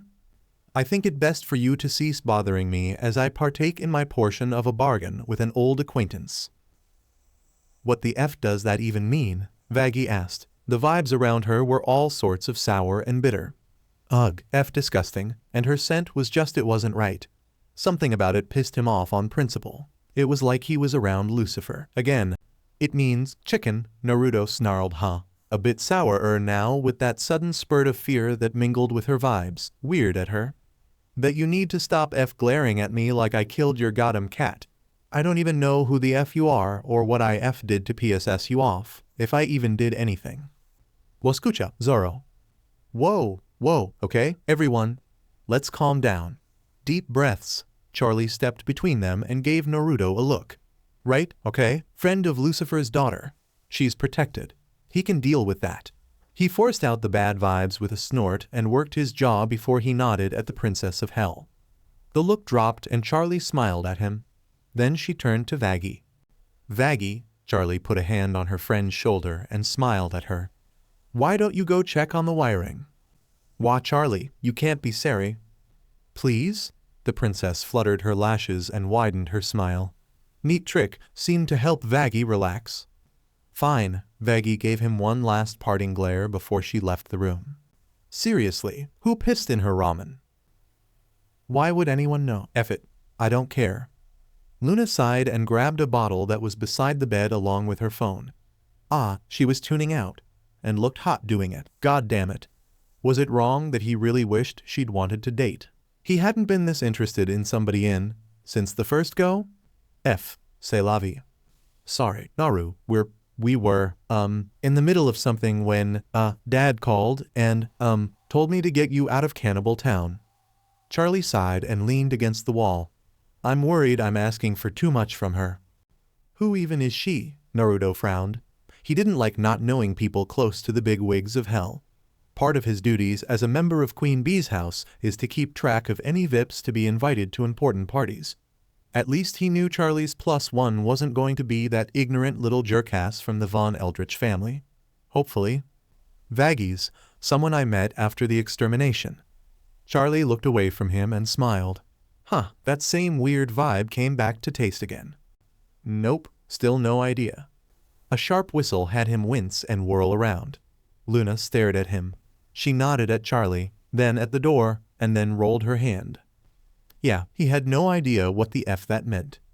Clearly, his confusion was evident on his face because Luna rolled her eyes and started gesturing Oh yeah, no. He had to update Charlie's information on the VIP list. She had a new +1. Right, thank you. He whispered with his hands pressed together and a small bow. Some things just weren't forgotten, even in the next life. Luna curled her lips up and then looked back at her phone. Man, she still looked great after a night drinking themselves stupid. He should really stop staring at her. Any second now. He had to tear his eyes away from her before she caught him staring and thinks he's some kind of pervy sage like creep. Right now now. Okay, just find a new focus, then play it off like you zoned out. You zone out when you're hungover. Charlie will back you up on that. Maybe part of the bed and nope, those are her hips. Her curvy hips that he really wanted to run his hands and claws over, and that line of thought was going to get him in serious trouble. Stop staring. Dipshit, stop staring at her. She's not interested. She's a friend. And that's totally fine. Really. Ugh, this is how the whole Sakura-chan thing started. Do I really want a repeat of that? Well, that thought did it. Now he was looking away and playing with the ruff on his chest. Trying to ignore the sick twist, he felt, wait a minute. Where's my shirt? Why? Luna stared at him. Not his eyes, but his chest? Flattering, but kind of weird. Then again, he just did the same thing to her curvy hips. Does that make him a hypocrite? F it. He didn't care how people stared at him unless they made it less levels of weird. Because I liked that shirt, and I go through shirts fast enough as it is. Is that a problem? Charlie asked. She was grinning at him. The SHT was that about why was she looking at Luna? Nope, him again. Luna, him, Luna, him. Oh, for F's sake, why was her grin growing? Was this about the whole relationship? That wasn't. Charlie, come on. He thought she already grew out of trying to play love doctor after his blind date with that sinner she set him up with last year didn't pan out. It didn't help that the sinner was twice his size in her restricted form. Woof. He had to keep the subject off of his love life, or rather lack thereof. I like that shirt. Satan gave it to me. For beating him in a bench press contest with a major handicap, but no one needed to know that. So, just ask him for another one. Uncle Satan's pretty reasonable. Charlie shrugged. Reasonable? Satan? The ruler of wrath? Ha. Ha ha. Ladies and gentlemen, this is Charlie. She's new. Just Charlie, where's my shirt? I didn't lose it, did I? Naruto stared at her. She refused to meet his gaze, like, purposefully this time. No, seriously? Got him it. He felt his shoulders slump. Did I? Almost. Charlie shrugged. An overlord stepped in, left before me and Vaggy could get a look at them. Okay, cool. No, that's awesome. Naruto sighed and sat down on the foot of the bed. He rubbed his face and looked at his friend. Luna, you didn't lose a wallet or something? Nope. Everything I need is right here. She stretched her legs, eyes glued to something on her phone, even as one of her toes nudged against his back. He shifted down to give her room. Was that a whine? He glanced at Luna again. Nope. Still staring at her phone. Well, glowering at it now. He must have imagined it. Well, as long as we came out all right. Oh, SHT, F me, I forgot about work. Luna groaned and flopped back with an arm over her face. Blitzo is going to F kill me. I am going to F kill him. Blitzo hissed from where he was tied to a chair, several thick layers of tape wound around him and a few feet of chains. But first, I'm going to kill you 2 F traitors and skull F your corpses. Let me the F up. Not until you calm down, sir. Moxie sighed. He went over the books for the day and prepared his and Millie's pay, while the latter went out to get lunch for the company. He squinted the numbers and his right eye twitched. Sir, may I ask a question about our finances? Well, seeing as I'm not going to F you in the butt for betraying me like this, sure, why the F not? Blitzo growled. He narrowed his eyes. But if this is about the expenses listed under Stolas happiness, let it go. Because that's a really important expense list. Yes, I can tell by the amount of sec dolls listed on order. Moxie deadpanned. He shook his head. How, in the actual flying F, does our secretary makes more than we do? She doesn't even do anything. Yes, she does. Luna is our exit. Blitzo grinned. And she does the accounting for the company. What? She took some courses at Empire Online University. Fair enough. A bed rocked and squeaked as the occupants came together in a dance of carnal unity as old as time. Then a shriek rang out from a bedside table nearby. The squeak slowed as one participant of the dance lowered their participation to look at the hellphones set there. DMN, it's mine. FF, babe, do you seriously have to get that right now? Who says we have to stop? Just keep going, baby. You're doing great. A thin arm reached out and grabbed the hellphone that was shrieking. A tap on the screen and it answered. Sup, Beach? No, SHT? When? Sure. If he agrees? F, babe. I'm almost. Oh, yeah, hang on a sec. Squeak, squeak, squeak, squeak, creak. F me. He sighed and slumped into the mold of his body that was in the mattress. Just did. Honorable rest up for round 5. She ignored his whimper and focused on the call. Yup. Yeah. Machem. F it. Why not? Be a nice, easy test run for him. Sure. Good talking to you, Stella. B hung up the phone and smirked down at the panting Tex. Now, where were we? Can't we just cuddle? You're so funny. A long, iridescent limousine hit a small bump as it passed through the tunnel that led from gluttony into pride. The driver murmured an apology for the rough shift, but was ignored by the 2 seated in the back.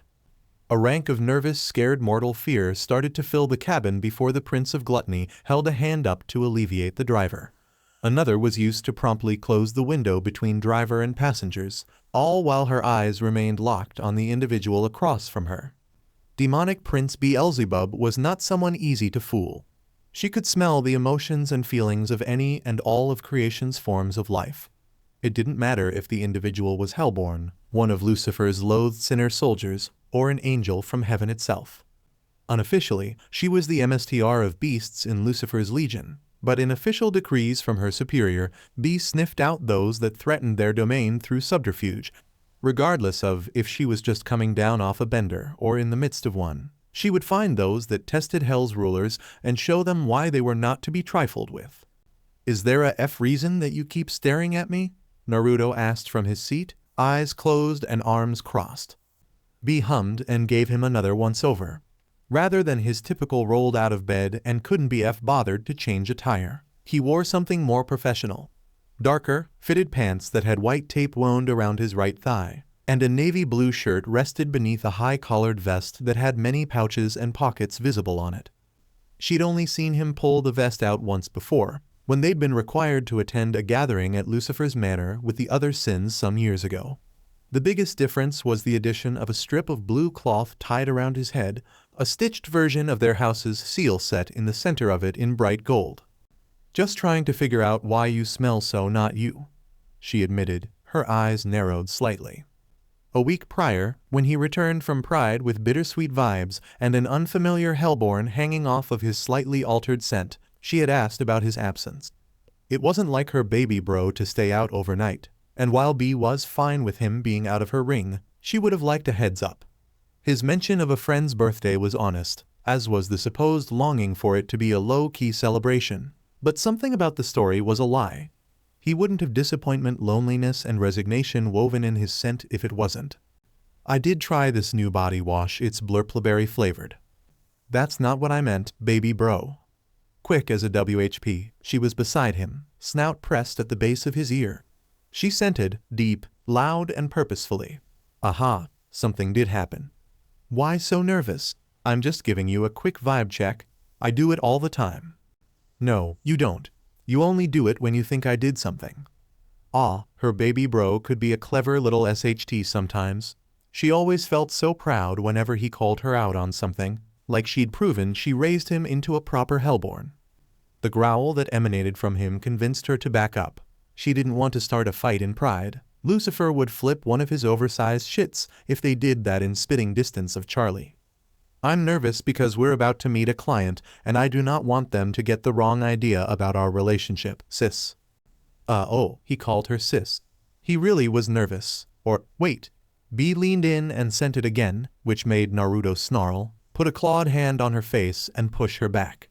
Red eyes met with blue. "You're not nervous." She tilted her head and her true form became more apparent. "No way." "You're excited. The F? You're eager to meet with Stella, Ice Princess of the Gosha? What, did you F her as a fling or something last week?" That would certainly explain the unfamiliar scent of insecure Hellborn that had been clinging to him when he came home. Sure, there was a lack of satisfaction and lust that typically followed those who F recently, which meant he probably didn't F her. She pulled back on her slowly unreleasing power, while her baby bro gave her a flat stare. "Wow, thanks for thinking so poorly of my taste in women." "Well, SHT, I'm not excited about this simply because it's her." "Why are you excited?" "Because I might get to actually do something for once." Naruto snapped with a flash of white in his eyes. B jerked back and then hissed at him. "Hey, you ungrateful little BSTRD. I have you do things all the time." "Yeah, cleaning. Cleaning is boring," Naruto growled. "Well, that's why B had him do it." He rubbed his temples. "Look, I'm just as surprised as you are that I'm excited to get a job with the Gosha. If it weren't for the fact that Octavia is only a F name in the family, and doesn't have the reputation either of her F-up parents do, I wouldn't have agreed to it." "Yeah, and what would you do instead? Devil Dash for the rest of your life?" "SHT, maybe," B squawked, and he arched an eyebrow. "What? Did you see how much I made with one F order in Imp City?" B would never admit it, but she hated that he made a good point. Devil Dash was stupidly lucrative. She wasn't surprised Mammon didn't have his hand in that pot. He was always the last of the sins to have a decent, original idea, let alone a good one. While she struggled to find another topic to focus on, their driver spoke over the pot to announce their arrival to the Gosha Prince's manor. Oh, great. B's favorite pastime, playing demonic prince to a bunch of boring but aristocrats. She flopped back in her seat and huffed, all four arms crossed. Felt her baby bro's eyes on her before she smelled the amused vibe in the air. She eyed him and he smirked at her. I think I know what this is about. No, he doesn't. Go back to being excited for your job. Ah, sis, are you gonna miss me? PFFT, no. Oof, and the worst lie award goes to B. What can she say? Her baby bro was a gas to have around and always made her days between parties a little more bearable. Not to mention his stupidly broken clone magic that she couldn't figure out was amazing for cleanup purposes. Awa, I'm only going to be gone for a week and you're going to miss me this much? Damn it, no. What is hey, bad, baby bro, let go, dipshit. B was the one who did uncomfortably tight hugs in this house. This was identity infringement. Big sis, I feel so loved, you know. Mwah. Did he just embrace B on the CH? Well then. There was no time to embrace the happy squirms she wanted to partake in. Her baby bro was so rare with genuine affection, and the vibes that came with that act were so sweetly pure it made her teeth ache because clearly this cheeky little SHT of a fox fiend needed another humbling. And, as was her duty as the elder sister, she was more than happy to oblige. She twisted in her baby bro's grip and started mercilessly scratching the sweet spot at the base of his jaw. In seconds, she reversed the situation and had her adorably stupid baby bro's head on her lap again. No, stop. Say uncle, baby bro. Never. Then suffer. B smirked and scratched a third sweet spot that started his tail's so adorably rapid wriggling. Yeah, she was going to miss the little SHT. Maybe she could borrow Tex for another night if she gave VERYYYY a gig. Within a dark room of a Gosha manor, a young heiress to the Gosha line sat on a bed with buds in her ears. A book of stars and planets rested against her hip, while a notebook was in her lap. As she moved a pencil across the page, Octavia nodded her head to the beat of the fresh new release of one of her favorite bands to drown out yet another screaming match between her parents. Down around me my deep despair is what? Suddenly the music was gone, a sharp pain in her ear and oh, hi mom. Wait, mom? Did she barge into her room? Yep, the door was busted. Well, Octavia, I have been calling your name for the past 30 minutes. Why aren't you dressed? Mom, what the foo? Her arm was grabbed and she was hauled from the bed to her feet. Beach, go yell at dad. Octavia clearly wasn't part of it, and she didn't want to be part of the family drama. I told you there was an important family meeting today. Ugh, why are you wearing those rags? What is the is this SHT on your bed, unholy Your feathers have pencil shavings in them. Octavia, I know I raised you better than this. Mom, let go, and stop screaming at me. Octavia wrenched her arm out of her mother's grasp and stepped away from her mother. Her eyes narrowed as she rubbed her arm. FSHT, I'm not dad. Don't come into my room and scream at me just cause you're pissed at him. The comment seemed to only incense Mom further, if the way her plumage fluffed were any indication. But even though her feathers were ruffled, she took a deep breath and they settled. Octavia watched her as she approached, and she was gathered into a loose, distant hug. Her chest ached for the real hugs, before Dad that stupid little imp, before she wondered if Mom only used her BRTH as a means to an end. You're right. You're right. I'm sorry, Octavia. If only Octavia could believe that.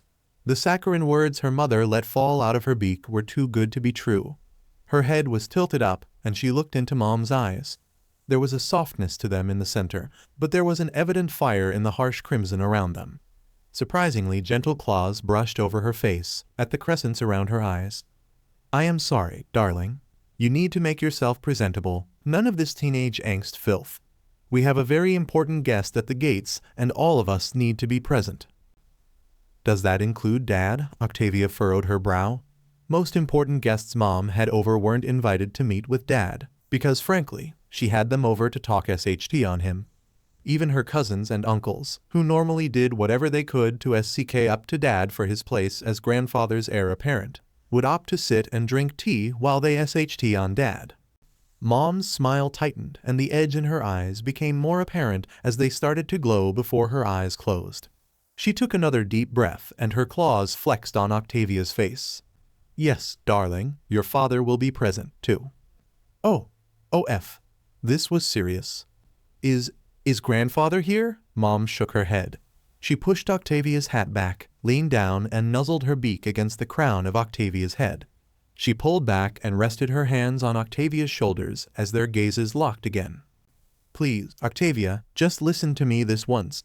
Clean yourself up and be down as soon as you can, if not sooner.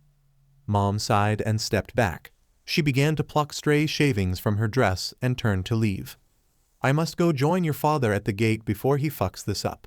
I can spare you at most 10 minutes, but no more. Understood? Octavia didn't even get a chance to answer before her mother stepped out over the broken door. An imp servant rushed after her, holding various cleaning utensils in their poor hands. Octavia should really learn their names sometime. Another poked their head around the doorway. You, Miss? MDM? W, would you like some assistance preparing? They asked. Normally, Octavia wouldn't let the little gremlins in her room. One of the servants got busted taking a stuffed jackalope of hers a year or so back, and with the whole thing that her father has going on, she never really held trust for imps after that, but if this visitor was as important as her mother implied, it might be for the best. Yeah, whatever. Octavia sighed and the imp went over to the vanity to prepare some of the makeup that she used whenever she had to dress proper like a member of the Gosha. She took her beloved knit cap off and tossed it to her bed. She pulled her hellphone out of her pocket to play something pop-ups. Of course, there's a update for Instagram. Yes, update. Christ. She grumbled and stared at the progress bar that slowly ticked by. Miss, we really should get started on this if you're to be ready. Your plumage needs... Fine. Octavia huffed, setting her phone atop her hat. She shucked her cardigan and kicked her boots off before she sat at the vanity. Let's get this over with. Naruto stepped out of the limo with a small glare aimed over his shoulder at his grinning sister. He raked his claws over the disrupted spots of fur on his jaw and then pulled them through his scalp's thicker mane as some of the weird prideful static in the air dislodged it from where he'd tamed it. He wished he had bees oscillating, lava-like locks. But no, he has golden straw growing out of his scalp in a barely manageable mess. Once that was done, Naruto stepped aside and held his hand to the other occupant of the limo with a resigned sigh. One of B's hands grabbed his, another grabbed his wrist just below it, and the other two grabbed parts of the door to hoist herself out and stretch her wings. Fuyuyuk, I hate long car rides, she complained as she hovered down beside him and stretched. But it beats the paperwork you have to get Lucifer to approve so you can pop up here whenever. Naruto pointed out with a smirk as he crossed his arms. B froze mid-stretch and glared at him out of the corner of her eyes. When and how? A few years back, and clones? Duh. That's cheating. Edict of Pride, Sect 2, Proverbial A. If you're not cheating, you're not trying. Naruto teased. B growled at him before she stopped and her eye twitched. Wait an second. Could you have used the house seal to get us here if I asked? Yes. Naruto smirked at his petty payback as he folded his arms behind him. He almost drowned from the taste of unfathomable rage that suddenly filled his lungs. As it was, he coughed to regain his breath and glared at B out of the corner of his eye. She had the gall to give him a toothy grin and wink as she walked ahead of him. At the side of the drive, holding a scroll, was a small imp that was dressed in the stuffiest, vainest purple suit Naruto had ever seen, and he'd been in the same room as Lucifer before. Well, to be fair, the king of hell had taste. It wasn't good taste, but it wasn't that bad either. Now presenting, the insatiable, energetic, demonic prince of House of Beelzebub, embodiment of gluttony and indulgence, first of her name, first of her house, Beelzebub. The imp paused as B stepped by him. Naruto arched a brow at the imp as he did the same. A beat passed and nothing was said. Good. Further, presenting goddammit. This little SHT better not. The incorrigible, enigmatic, gluttonous Duke of House Elzebub, aberration of Hellborn, first of his kind, first of his name, Naru Elzebub. Lucifer, I swear on my life, Naruto growled at the imp over his shoulder before he glowered straight ahead. His tail flicked sharply from one side to the next like it was one of the Fury's lashes. A sharp tang of calm filled his mouth and his eye twitched. The instruction was heeded. He took a deep breath and let his raised hackles fall, before he focused on the Goshen prince and his wife. Wow, they looked so happy together. Talk about walking into a shitshow, he thought with a soft huff. Still, he'd accepted their request. He just hoped that this spoiled rich kid wasn't going to follow the same patterns the last few he'd been hired to protect followed. Lady Beelzebub. The prince, Stolas, greeted with a hand over his chest and a bow. Welcome to our humble abode. Listen, Stolas, I know there's a lot of precedent for this kind of thing, but I'm hungry, so unless you can satiate that, let's get this over with. Yep. That's B. Tactful as ever. She crossed one set of her arms while the other held a manifested bag of Fizzeroli Funyun chips. So, where's the kid? Darling, Stolas looked at his wife. Great first impression. Naruto was almost tempted to just start working now and find the kid. She'll be along shortly, milady. I promise, Stella interjected with a step forward. But the amount of wrath in the air was going to make Naruto start panting. Like that wouldn't be misconstrued in the slightest. You know how the young can be when they are asked to do something by someone with authority over them. Oh, yeah. I know that all too well. Fan-tucking-fastic. Now was the part where B could start bitching about him in a way he wouldn't understand. He rolled his eyes and started scouting the grounds he'd be surveying for the next week. 5 minutes into that, his mind wandered, until it considered a pair of red eyes, long soft white hair and curvy hips that he just wanted to put his hands focus. You're on the clock. So, he did, for all of another 5 minutes. Man, I bet Luna's job as a secretary for those imps is better than this. The week that followed Luna's 21st birthday was, to be blunt, unbearable. Blitzo wouldn't let her go anywhere without being there. He even tried to follow her into the bathroom in their home. That was only one attempt after she threatened castration, which she might not actually have gone through with. Might. He was really persistent. Case in point. Blitzo, I swear that if you keep staring at me with those things, I will shove them into your skull. Luna snarled at her adoptive parent as he watched her through a pair of binoculars. From the corner of her desk, which he was standing on. I won't miss a minute of your life ever again, Looney. I made that promise to you when I adopted you all those years ago. I was 17, literally months shy of aging out, Luna growled. If he wasn't bent on stalking her every second of every day, she would pick up a gig with Devil Dash and start saving up to move out. I know, but you got lucky. Blitzo grinned and lowered his binoculars. The door clicked and opened, and Luna growled as her adoptive father threw himself into her with another forced hug. In private might have been one thing, but now they had witnesses. I saw you in that place and just knew it. You were the one for me, my sweet Looney Toony Mooney. Her life so strong, why couldn't Morningstar just put her out of her misery rather than give her a lift back here? SHT, she would have preferred going back to gluttony with Naruto. Would that be because she was almost an adult and therefore didn't require much, if any, of your non-existent parenting skills, sir? Fatty asked flatly as he and Millie walked in with their lunch order. Blitzo gasped and launched himself at the short fat ass. The bag in his hand was tossed up and Millie snatched it before moving herself and the food out of the line of fire. You have no moral high ground here, you little motherfucker, Blitzo hissed as he tried to strangle his only annoying employee. Millie, at least, was competent enough to compensate for her annoying traits. Exhibit A, she gave Luna her raw dog's razorback sandwich and fries to let her enjoy the show. Which she did for all of 3 minutes while she ate her sandwich. Then her phone buzzed. Oh, thank F. This Instagram update was due Voxtagram. Luna investigated the updated app with a curled lip. She glared at the weak sinner scent that leaked out of her phone and growled once the hypnotic ad ended. You've got to be kidding me. She punched in her login information and then whistled to get the imp's attention. Yo, shitbags, Voxtech bought out Sinstagram. Oh, SHT. What? Millie and Moxie, who kicked their boss into a wall to break free, whipped their phones out. Blitzo, once he was back on his feet, dusted himself off and pulled his own phone out.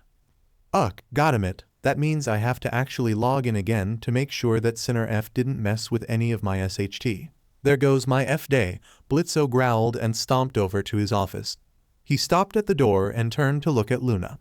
His eyes darted between her and his phone before he ground his teeth together and pointed at the married idiots. You too, make sure Looney doesn't get kidnapped by that fuckboy again. For the last goddamn time, Blitzo, I wasn't kidnapped. We got drunk and crashed at his friend's place, Luna said with a huff. She ignored the heat that built up in her ears when she remembered that morning and how she woke up. Instead, she focused on the friend that was the unholy princess of hell herself.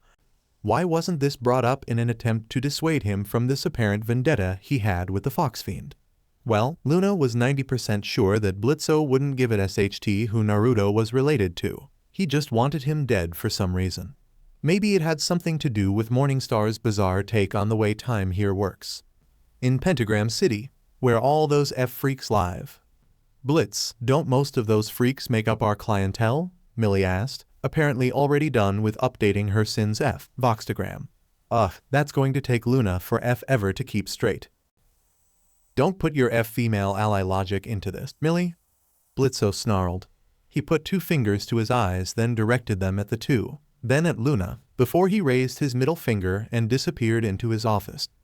Luna's ears flicked back when the door slammed shut. She rolled her eyes over to the other imps and glared at them. Oh, Luna, I don't give 2 shits what you and your fuzzy friend do. Millie scoffed and dug into her raw head's bag. She giggled as she pulled out a small bucket of fried macaroons. A glance at the fatty showed him staring at her while he chewed on the hold-on, sniff egg salad sandwich he'd ordered. With extra mayo.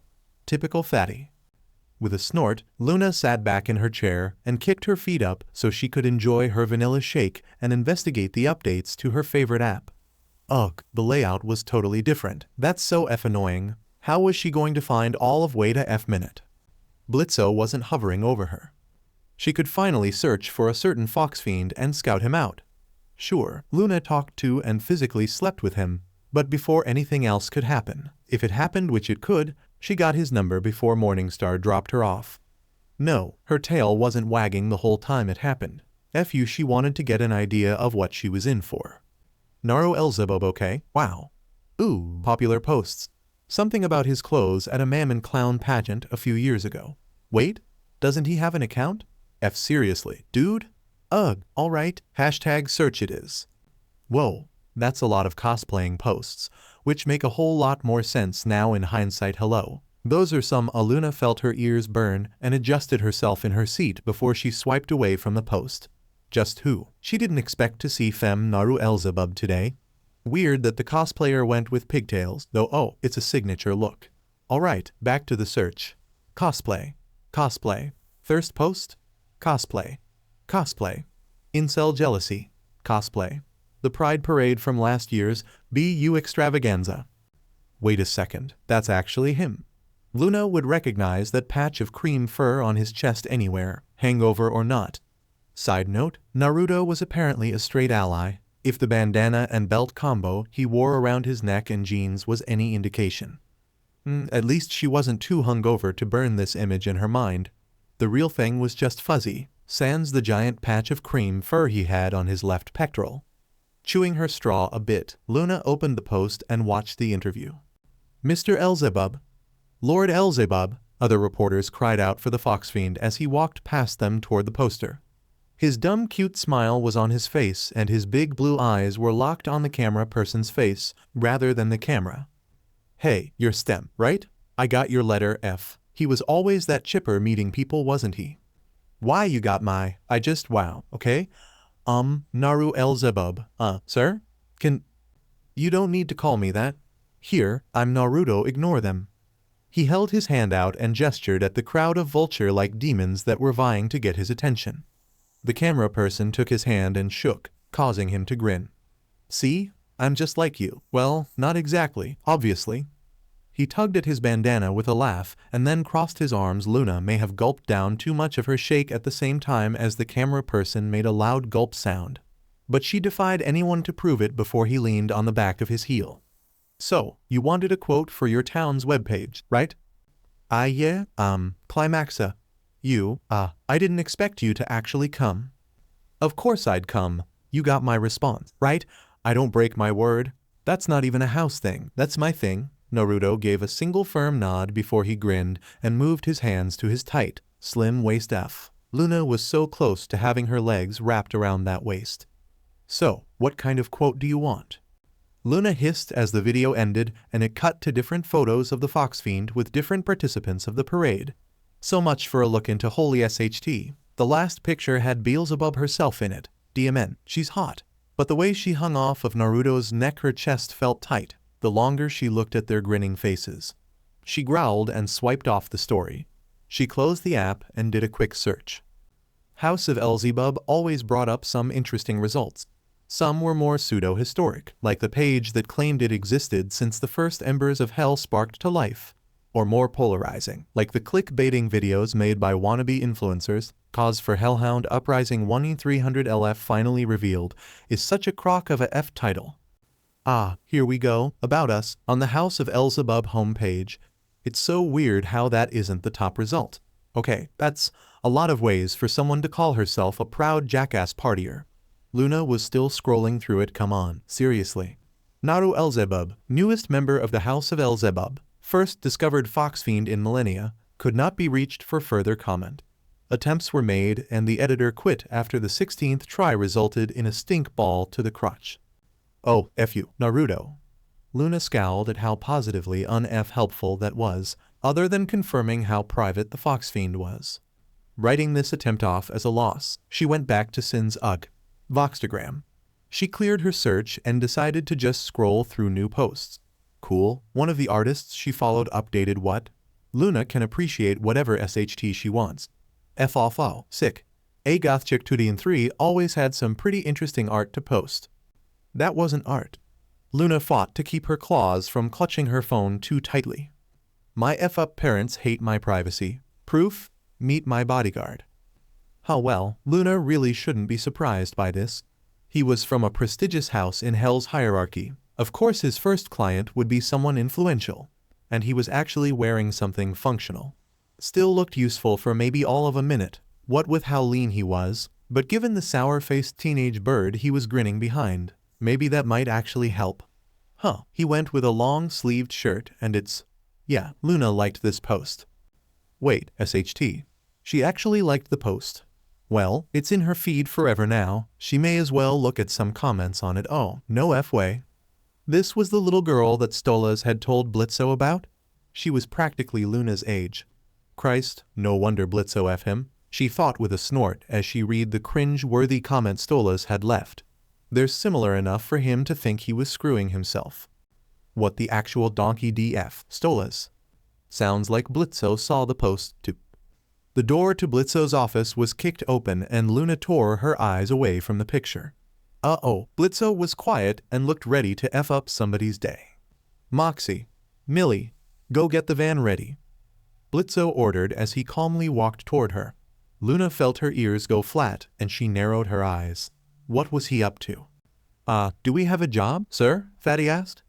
Not for long if you don't shut your pee-pee gobbling trap mouth and go do what the F I say. That hiss certainly got the fire lit under their collective asses.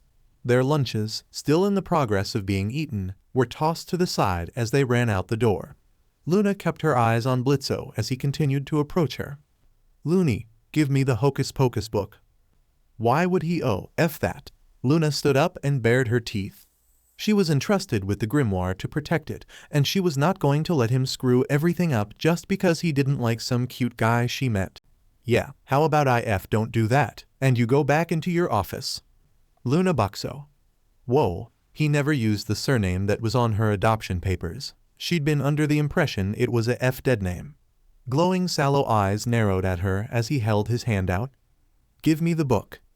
Luna would admit only once that his calm, curse-less order made her ears fold back and her tail curl up. That may have contributed to her hesitation, as did the small fact that a hellhound was supposed to obey those of the house they belonged to. Luna, more or less, was never put in a position where she had to. until today. Still, though, she hesitated. Instinct to obey warred with rational thought that saw where this suicidal act would go. Luna, give me that goddamn book before I take your phone and chuck it into the Phlegethon River. Ah, cuss-riddled threats. She can look past that stupid previous order then. Oh, get the F over yourself, Blitzo. Luna crossed her arms with a growl. Her tail held steady and her eyes glowed. You're pissed because some guy I went out with once works for your F-buddy now. He kidnapped you, Luna, after he assaulted me and got BLD on our carpet. You jumped at him and he reacted as anyone with a F-brain would. I F-went with him willingly. It was my F-birthday, you said it yourself. Her scowl turned into a smirk. I could do what I wanted so long as I enjoyed myself. That doesn't mean you can run off and F some random guy in Pentagram City. Oh, because only you're allowed to do that? I never hated myself enough to do that with a F-sinner, Blitzo spat. He's not a F-sinner, dumbass, Luna snarled as her hackles raised. Fine, guess we're doing this the strong way. Good luck stopping me when you're locked in the office. Blitzo shot for the door and wait. Did he snag the keys? Oh, that little fucker better F-think twice. Luna snarled and leapt over her desk. One stride, to an F. It was shut. Has it locked yet? No. She could hear him fumbling with the keys. She rounded the room once to build momentum and barreled her shoulder into the door. The impact promptly knocked it, and Blitzo, into the wall on the other side of it. F. Blitzo rubbed his head and scowled at her. Damn it, Looney, that's coming out of your pay. F you? Are you seriously trying to go shoot some guy you've never met just because we might have F? They didn't, but Luna wasn't going to give Blitzo the satisfaction of knowing that. Luna, how do I break this to you? He tapped his chin and then scowled. That's my F job, beach. Speaking of, he threw himself out the window just a few feet to the left. Luna stared until she heard his voice again. Gah, F, I have glass in my eyes. Arg, SHT. Mox, Mills, whoever's at the wheel just go. Drive, drive, drive. Tires squealed as the imp van peeled out of the lot. All right, then. Blitzo wants to play it like that? Luna growled under her breath and went back into the office to grab her phone. A few buttons were pressed before she held it up to her ear. The bright chipper voice that greeted her on the other side brought a small smile to her face. Hey, you said I could ask for a favor whenever, right? How literal was that? Cool, then I need a favor. Luna slumped into her seat. She grabbed her vanilla shake, mercifully unspilled, and sipped out of it. Ugh, not enough. She dumped the cup. She had to make a run for coffee soon. No, I'm not, but my dad could be, yeah, something like that. Hang on. She pulled a pack of cigarettes out of her desk, put one in her mouth, and grabbed her lighter. When it was lit, she took a drag and sighed. Sorry, I needed to light at SM. Yes, I am smoking right now. Oh, great. F. She was too sober for this. Yes, I remember what you said. And how the F does that make any sense? Hell is aligned with Earth. Right, yeah, my dad. Just, look, have you heard of Imp? Of course, he told you. Her eyes went wide and her ears shot up as she sat straight up in her seat. SHT. She got too comfortable. I'm pretty sure we've got those permits somewhere. F. Did she just blow this whole operation? Luna scrambled around her desk for a moment before the recipient of the call said something else and she relaxed again. Oh, well, most of the targets have been complete assholes. I mean, they'd have been down here anyway. One was this total butt of a kid. He narked on a serial killer, but didn't do anything to help the victim. Guess he watched the whole thing. No remorse. I know, humans are F up.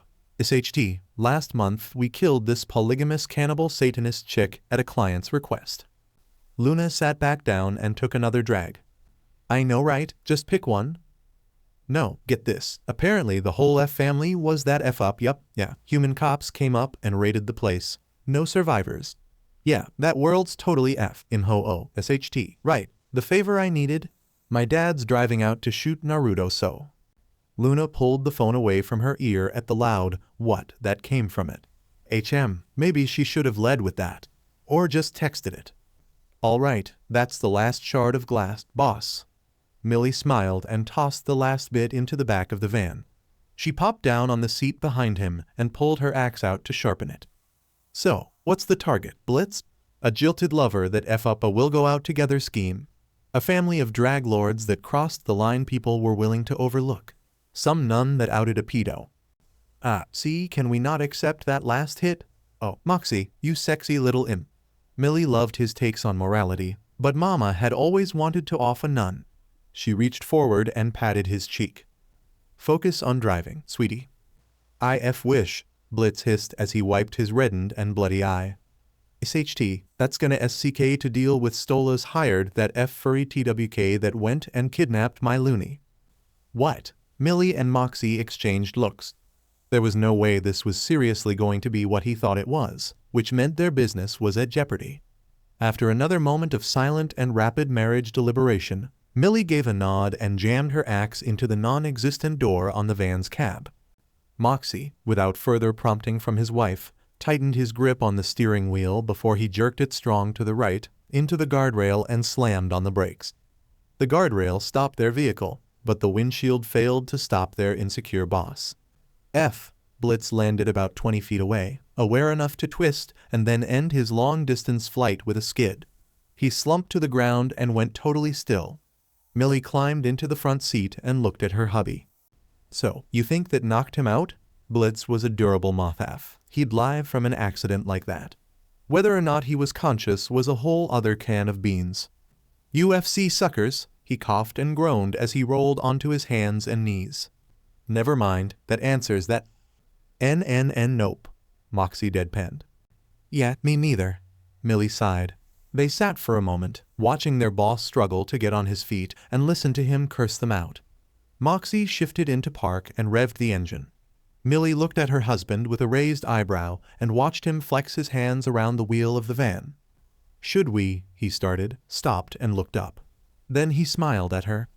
Perhaps we could take this opportunity and give him an impromptu evasive action evaluation. I don't know, he did claim that as the boss he was exempt from it. Millie tapped her chin. They exchanged looks once more before they grinned, and then exchanged a deep, hot lip lock that even the most practiced succubi would be envious of. Does it make me a bad person if I say I'm enjoying this? Moxie asked after they parted, and he shifted the van into drive. Mox, you're enjoying this? I thought I knew you. Millie teased. They laughed wildly together as they decided to show their boss exactly what they thought of being dragged into his personal vendetta. He yelped and dodged once, twice, a miraculous third time, and then leapt onto the hood at the fourth pass. You cheeky, twisted fuckers, Blitz hissed at them. He pulled his flintlock out and tagged Millie which, fucking oh, before he pointed his second gun at Moxie. Scoot over, beach, or I'll put a matching hole in his head. Don't talk to my wife, Sinova. He did not just pistol WHP her husband. Millie was about to say F it to her bleeding arm and jump Blitz when his first flintlock jammed into her mouth. Fucking try it, Mills. I will give you a fourth hole to breathe out of and skull F it while I find your replacement, he snarled. Well, all right then. She shared the space with her boss and okay? So, Blitz's butt has always looked nice, but it definitely feels it, too. He glared back at Moxie. Drive, shithead. We're going to break into the Gosha Manor again. Sir, you can't go after someone in our benefactor's employ. Not only would that mark us as wanted imps, but that's terrible business. Way to prioritize, babe. The F I can't. That little SHT stain is after my Luna. He's seducing her, like a FPP-sucking, STD-riddled succubus. Pretty sure he's a hellhound, Blitz. Millie grumbled around the gun. He glared at her from the corner of his eye. She gagged as he jostled the flintlock around before he pulled it out and wrapped it tight around her neck. You're both so F-lucky that you're on my bucket list. You don't even F-know. Just as the negotiations for payment finished and whatever conditions Stella and Stolas had were brought up, Naruto was introduced to his charge. Octavia was a twig of a teen, but then she was the child of a bird demon, so he shouldn't be too surprised. He wasn't any sort of artist that was recognized as such anyway, but he thought that the lavender color of his charge's dress flattered her feathers. He hoped that was the right way to word that, because he just said it to her face. Thanks, or whatever. Ah, teenage angst. Was it messed up that Naruto was sort of glad he never went through that SHT when he was alive the first time? Probably. Well, I'd say we're all finished here. Stolas, Stella, thanks for being the trial run. B chirped with a smile that was way too sharp and far too wide. Awa, she really was going to miss him a bit. Now he almost felt bad for teasing her about it earlier. At the same time, he did not envy whatever poor schmuck had to keep her distracted from going back on this arrangement. Ha! Vortex was F in more ways than one. He just thought about his sister and her boyfriend having sex. Why, yes, of course. Stolas smiled as Stella nodded, and they clutched hands together. I assure you, we will treat him so well, it will be as if we gained a son. Ugh, their vibes just tasted so foul, so bitter and fake. Judging by a spicy twinge that suddenly overwhelmed that taste, that was also the wrong F thing to say. Yeah, I'll F that. B snarled as she got in Stola's face. Her finger pressed into his chest as her form began to shift, and she began to grow. She was about thrice her size by the time her threat finished. I don't give two shits whether you two are or are not upholding that stupid, oversized pigeon's F honor. You two cuckold fucks want my baby bro to protect your little bird. F done. Just don't do anything stupid that would endanger her. Is that F simple enough for you two dipshits, or do I need to break out F pictograms? The two birds shook their heads rapidly. The queen of gluttony huffed a breath that ruffled their plumage before she reverted to her bubbly, party-ready self and shot over to Naruto. A tight hug engulfed him. Oh, those were his ribs, and she scented the base of his ears. There, I'll remember how you smelt when I dropped you off. I'll know if something happens. That last bit was directed at Stolas and Stella, who looked and tasted about ready to drop eggs where they stood. Both of them, not just Stella. Then, with a bright smile that reached her eyes, she gave him a warmer, gentler hug. Oh, good, he could return this one without it being a PP measuring contest that he would lose. Talk about a bad look. Take care, baby bro. You too, B. She got back into the limo and had barely pulled out of the drive when she punched a fist through the roof of the cabin and climbed atop it. I can't stand the vibes in there. Dugan, let's paint the town red. Awu. Oh, B. Naruto sighed as he rubbed his temple as the limo peeled off to drive deeper into Pride. What was that dry taste coming from his immediate left? A glance and he gave Octavia a flat stare. Oi, stop giving me that look, this is new. Then at least we can suffer in unity. She reached out and patted his arm. Naruto felt his eye twitch and he leaned down to look her in the eye. Look, Octavia, I'm here to be your bodyguard, because you're rich and I need money. Simple as that.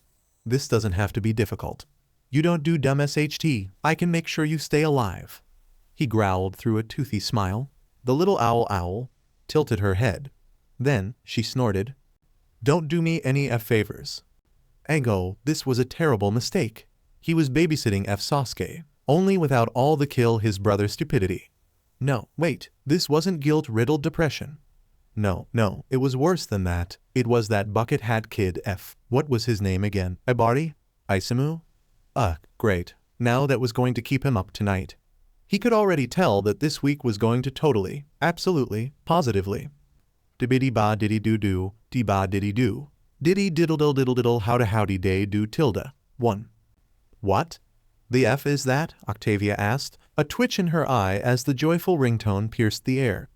Oh, there was a sudden swell of disgust and appall that followed suit. Good, the whole family hated his ringtone. At least he found common ground for them to work on. That would be Charlie calling. Naruto answered as he pulled his phone out before he glared back at his charge. This isn't over. He straightened up and turned away to answer the call. Hey, Charlie, what's? Your girlfriend's father is coming to kill you. Naruto blinked. He closed his eyes and took a deep breath. Then he dipped his head and pinched the bridge of his nose. There were things about that statement he had to process. Blitzo wanted him dead, which he knew thanks to the texts he and Luna exchanged over the past week. It was a crime that she was being smothered by her adoptive father to the point they could only text at 2 o'clock in the morning, when they were certain the imp would be asleep.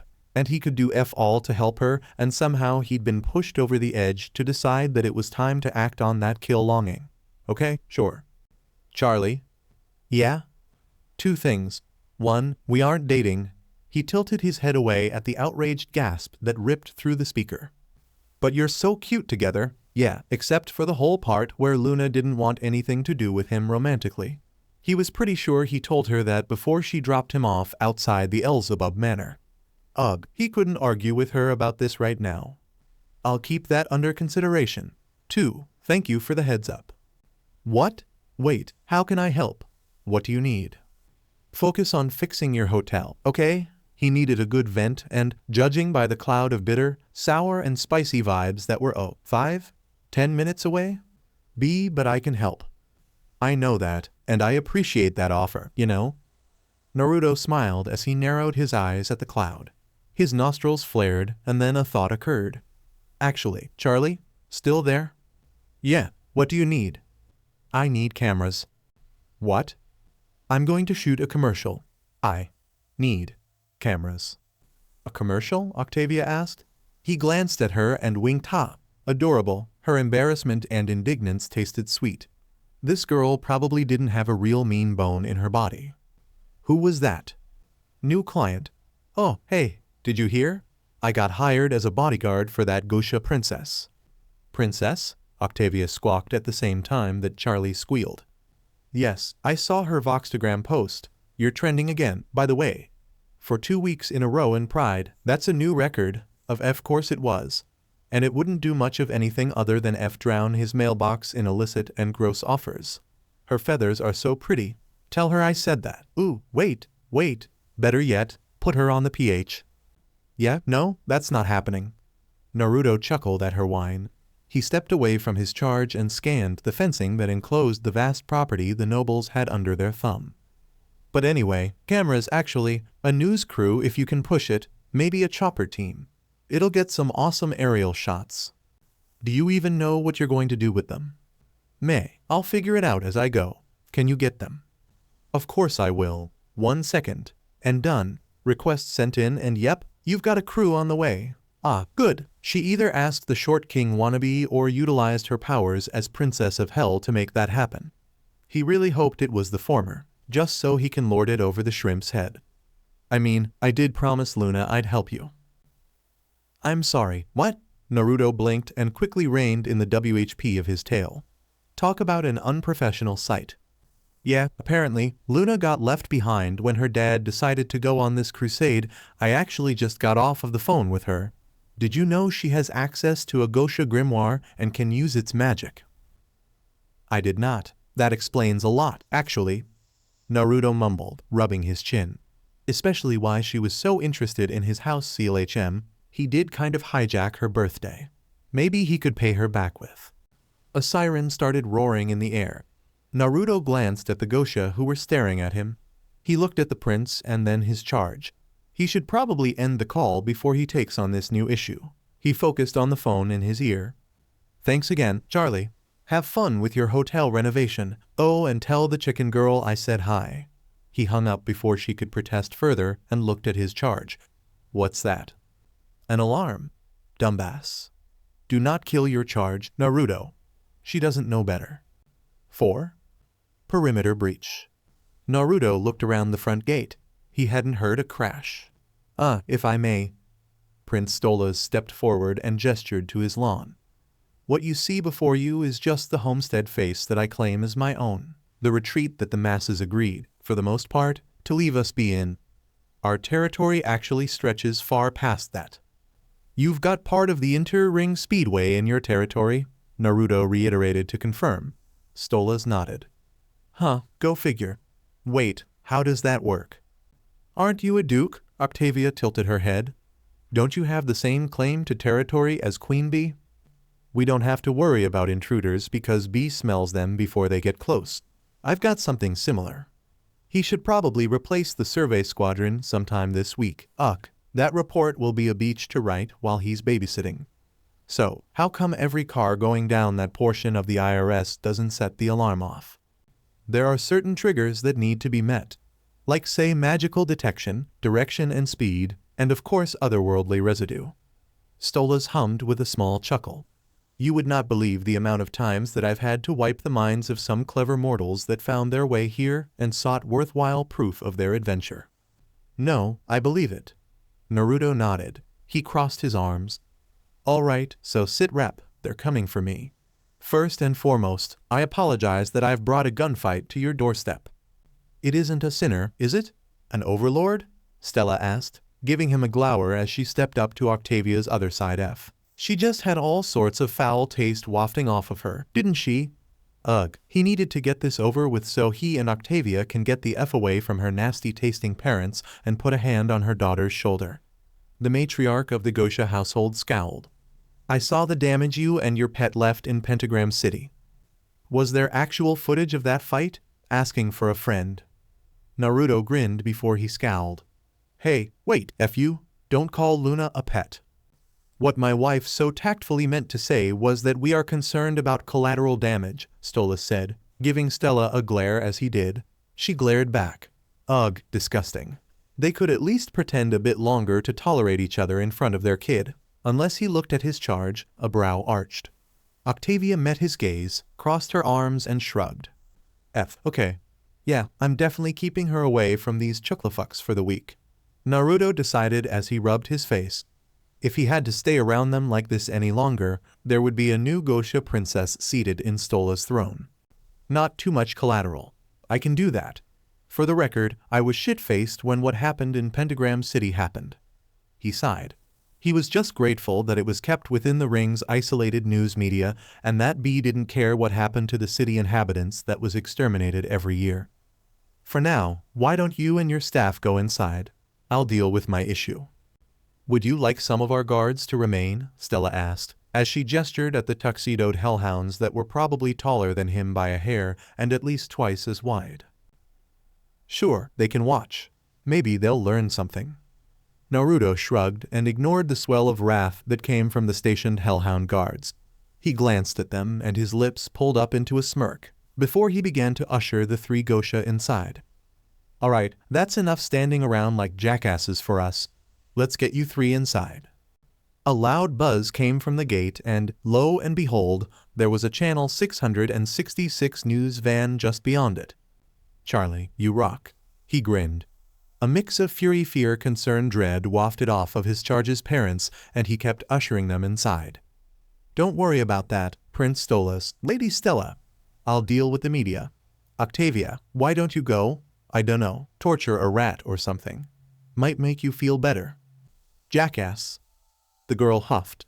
Hey, that tasted like genuine amusement. So she's got a sense of humor, HM? Naruto could work with that. Tavia. Octavia, language. Wow, a unified front. Wonders never ceased. Naruto shook his head and shut the door behind them before he went for the gate to give the news crew instructions, and then try to talk his way out of the exclusive Charlie had promised them he would give. Ugh, why couldn't she have just asked her dad to get them, or just ordered them to come here? Preferably the former. Ugh, he would absolutely love to rub that in Lucifer's face. Having the King of Hell grant a favor to help Naruto?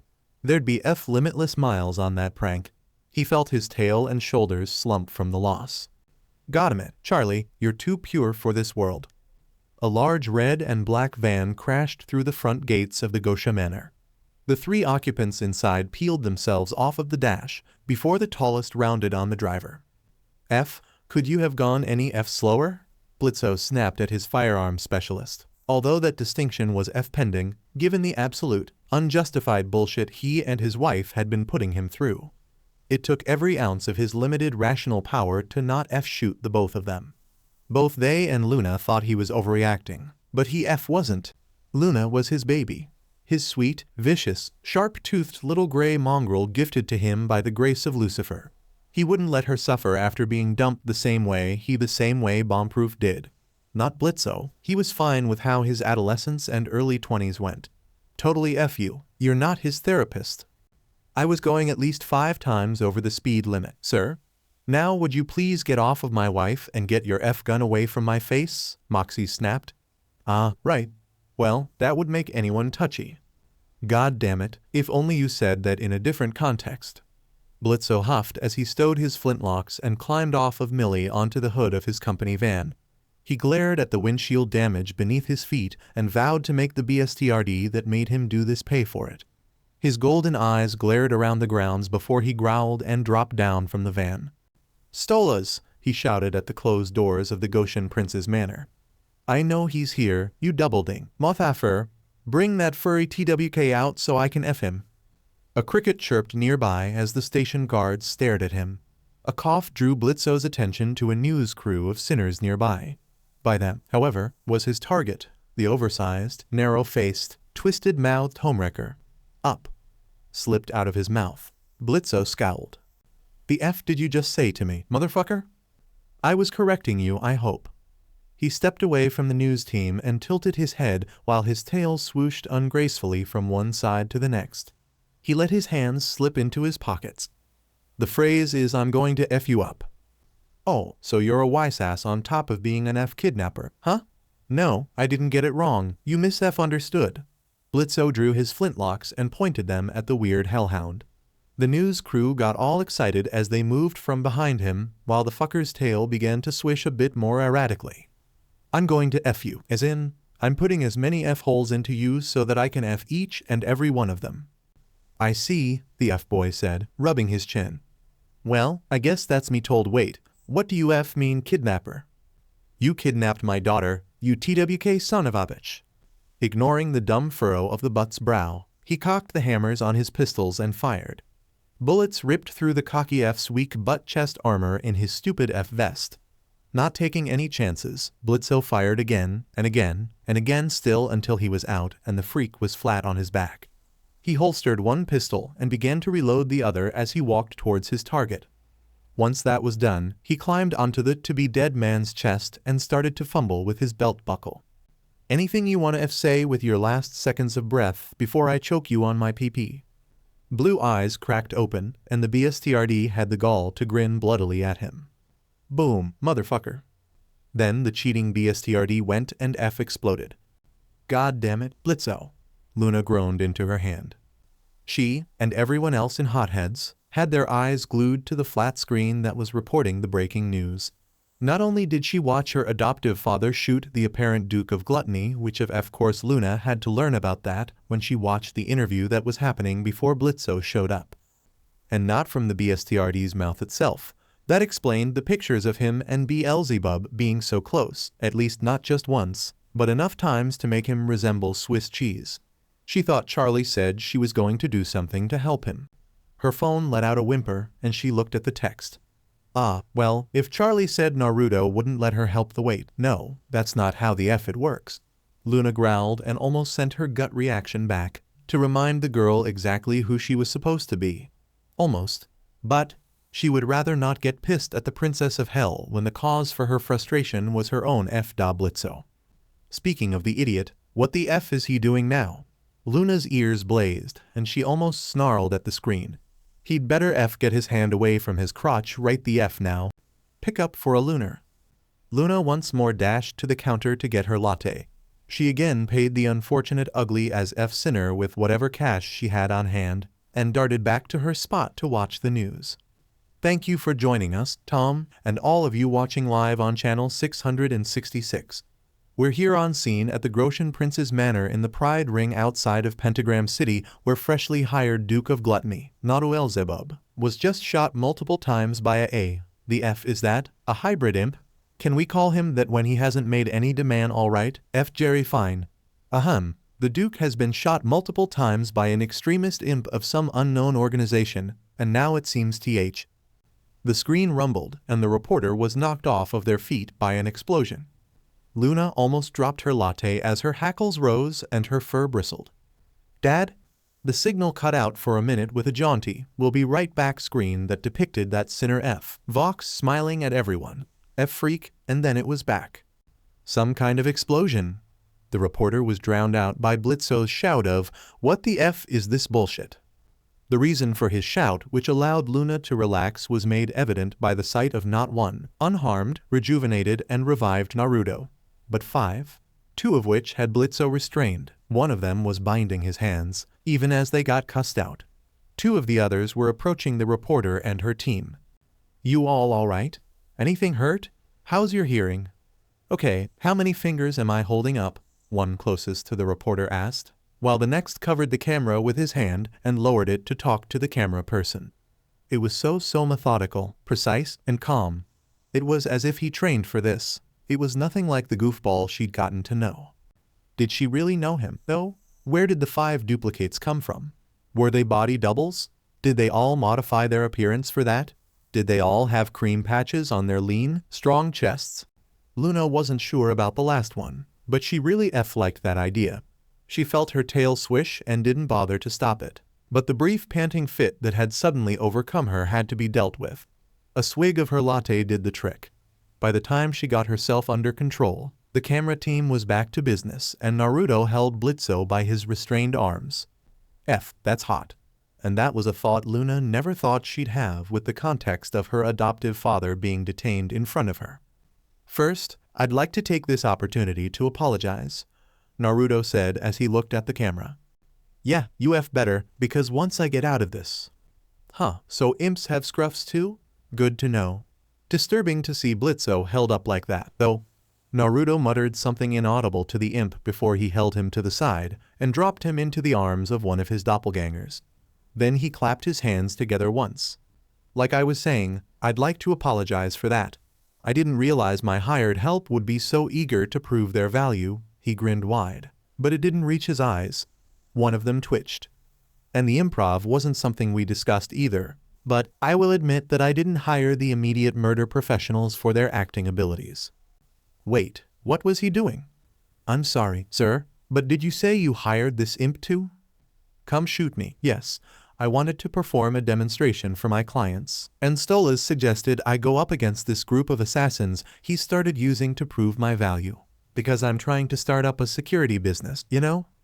You mean everything that just happened was planned? More or less, yeah. Not sure where the bit about kidnapping came from, though. Naruto reached back to scratch the back of his head, where his coarse, but soft hair still remained a mess, and he let out a laugh. They crashed the gate because I told them it would be open for a cool entrance. But then you guys showed up and I guess I just must have lost track of time. Haha. Holy. SHT. Again, Luna almost dropped her latte. He gave Blitzo an out. He gave the whole butt company an out. So long as Blitzo didn't this up, people would forgive the up that just happened as an act of whimsy by a noble. A really cute, goofy idiot of a noble that took her out to celebrate her birthday. Her hellphone whined and she looked down at the text.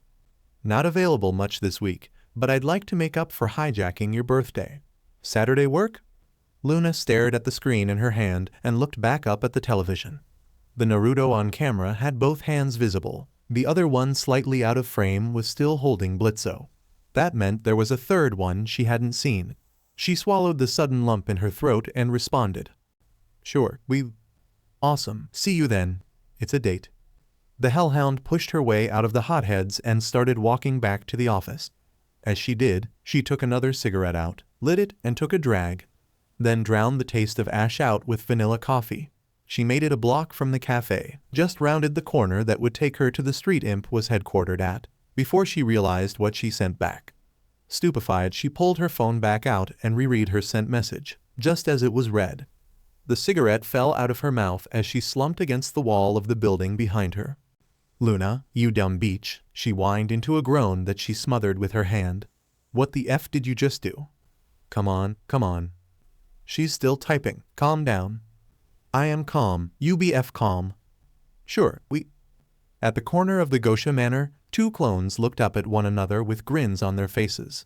They shared a high five, and the one manning the hellphone quickly sent a last response. The other peered around the corner as the news crew wrapped up. Awesome, see you then? Hurry up, we've got 30 seconds at best to get this thing back to the boss. Think he'll be pissed we did that? Why would he? It's not like he won't remember it. There's not a lot of clones active right now. True, and we just did it so he wouldn't forget to. Exactly. A buzz made them look down at the last response. It's a date. The 2 clones looked up at each other, down at the phone, at each other, at the phone. Do you think the boss will let me cover that day? The F you will, I typed all of this. Yeah, with my amazing direction. F you. F you. Don't push me, but don't kick me, dickbag. A fight almost broke out amongst the clones, but they were dispelled before any real damage could happen to the grounds. Geez, what the F were they doing with my Naruto stared at the last message from his friend. Date? Like a date? An honest to G-man above date? Luna wanted this to be at a date? Or was it just a date, like the saying? It was probably the saying. Yeah, Luna was just probably using the saying. He was pretty sure she would just use the saying. They were just friends after all. But what if he was wrong? I hate my clones. Naruto growled as he typed another message. He held his thumb over send before he just bit the bullet. Do you want it to be one? I shouldn't have sent that. Maybe I still have time to F. It was marked as read. He dropped his face onto the phone screen before he sighed and pocketed the phone. It's HT, too late to undo it now. What's the worst that can happen? She says no again? That might actually really SCK now that he said it out loud. So alright folks, that's all for today. Stay tuned for part 3. Do subscribe, like and share for more such videos. Also check out the story and author BonesBoy15 on FANFICTIONnet. Press the bell icon to be notified first on release. See you in the next video. Till then, goodbye.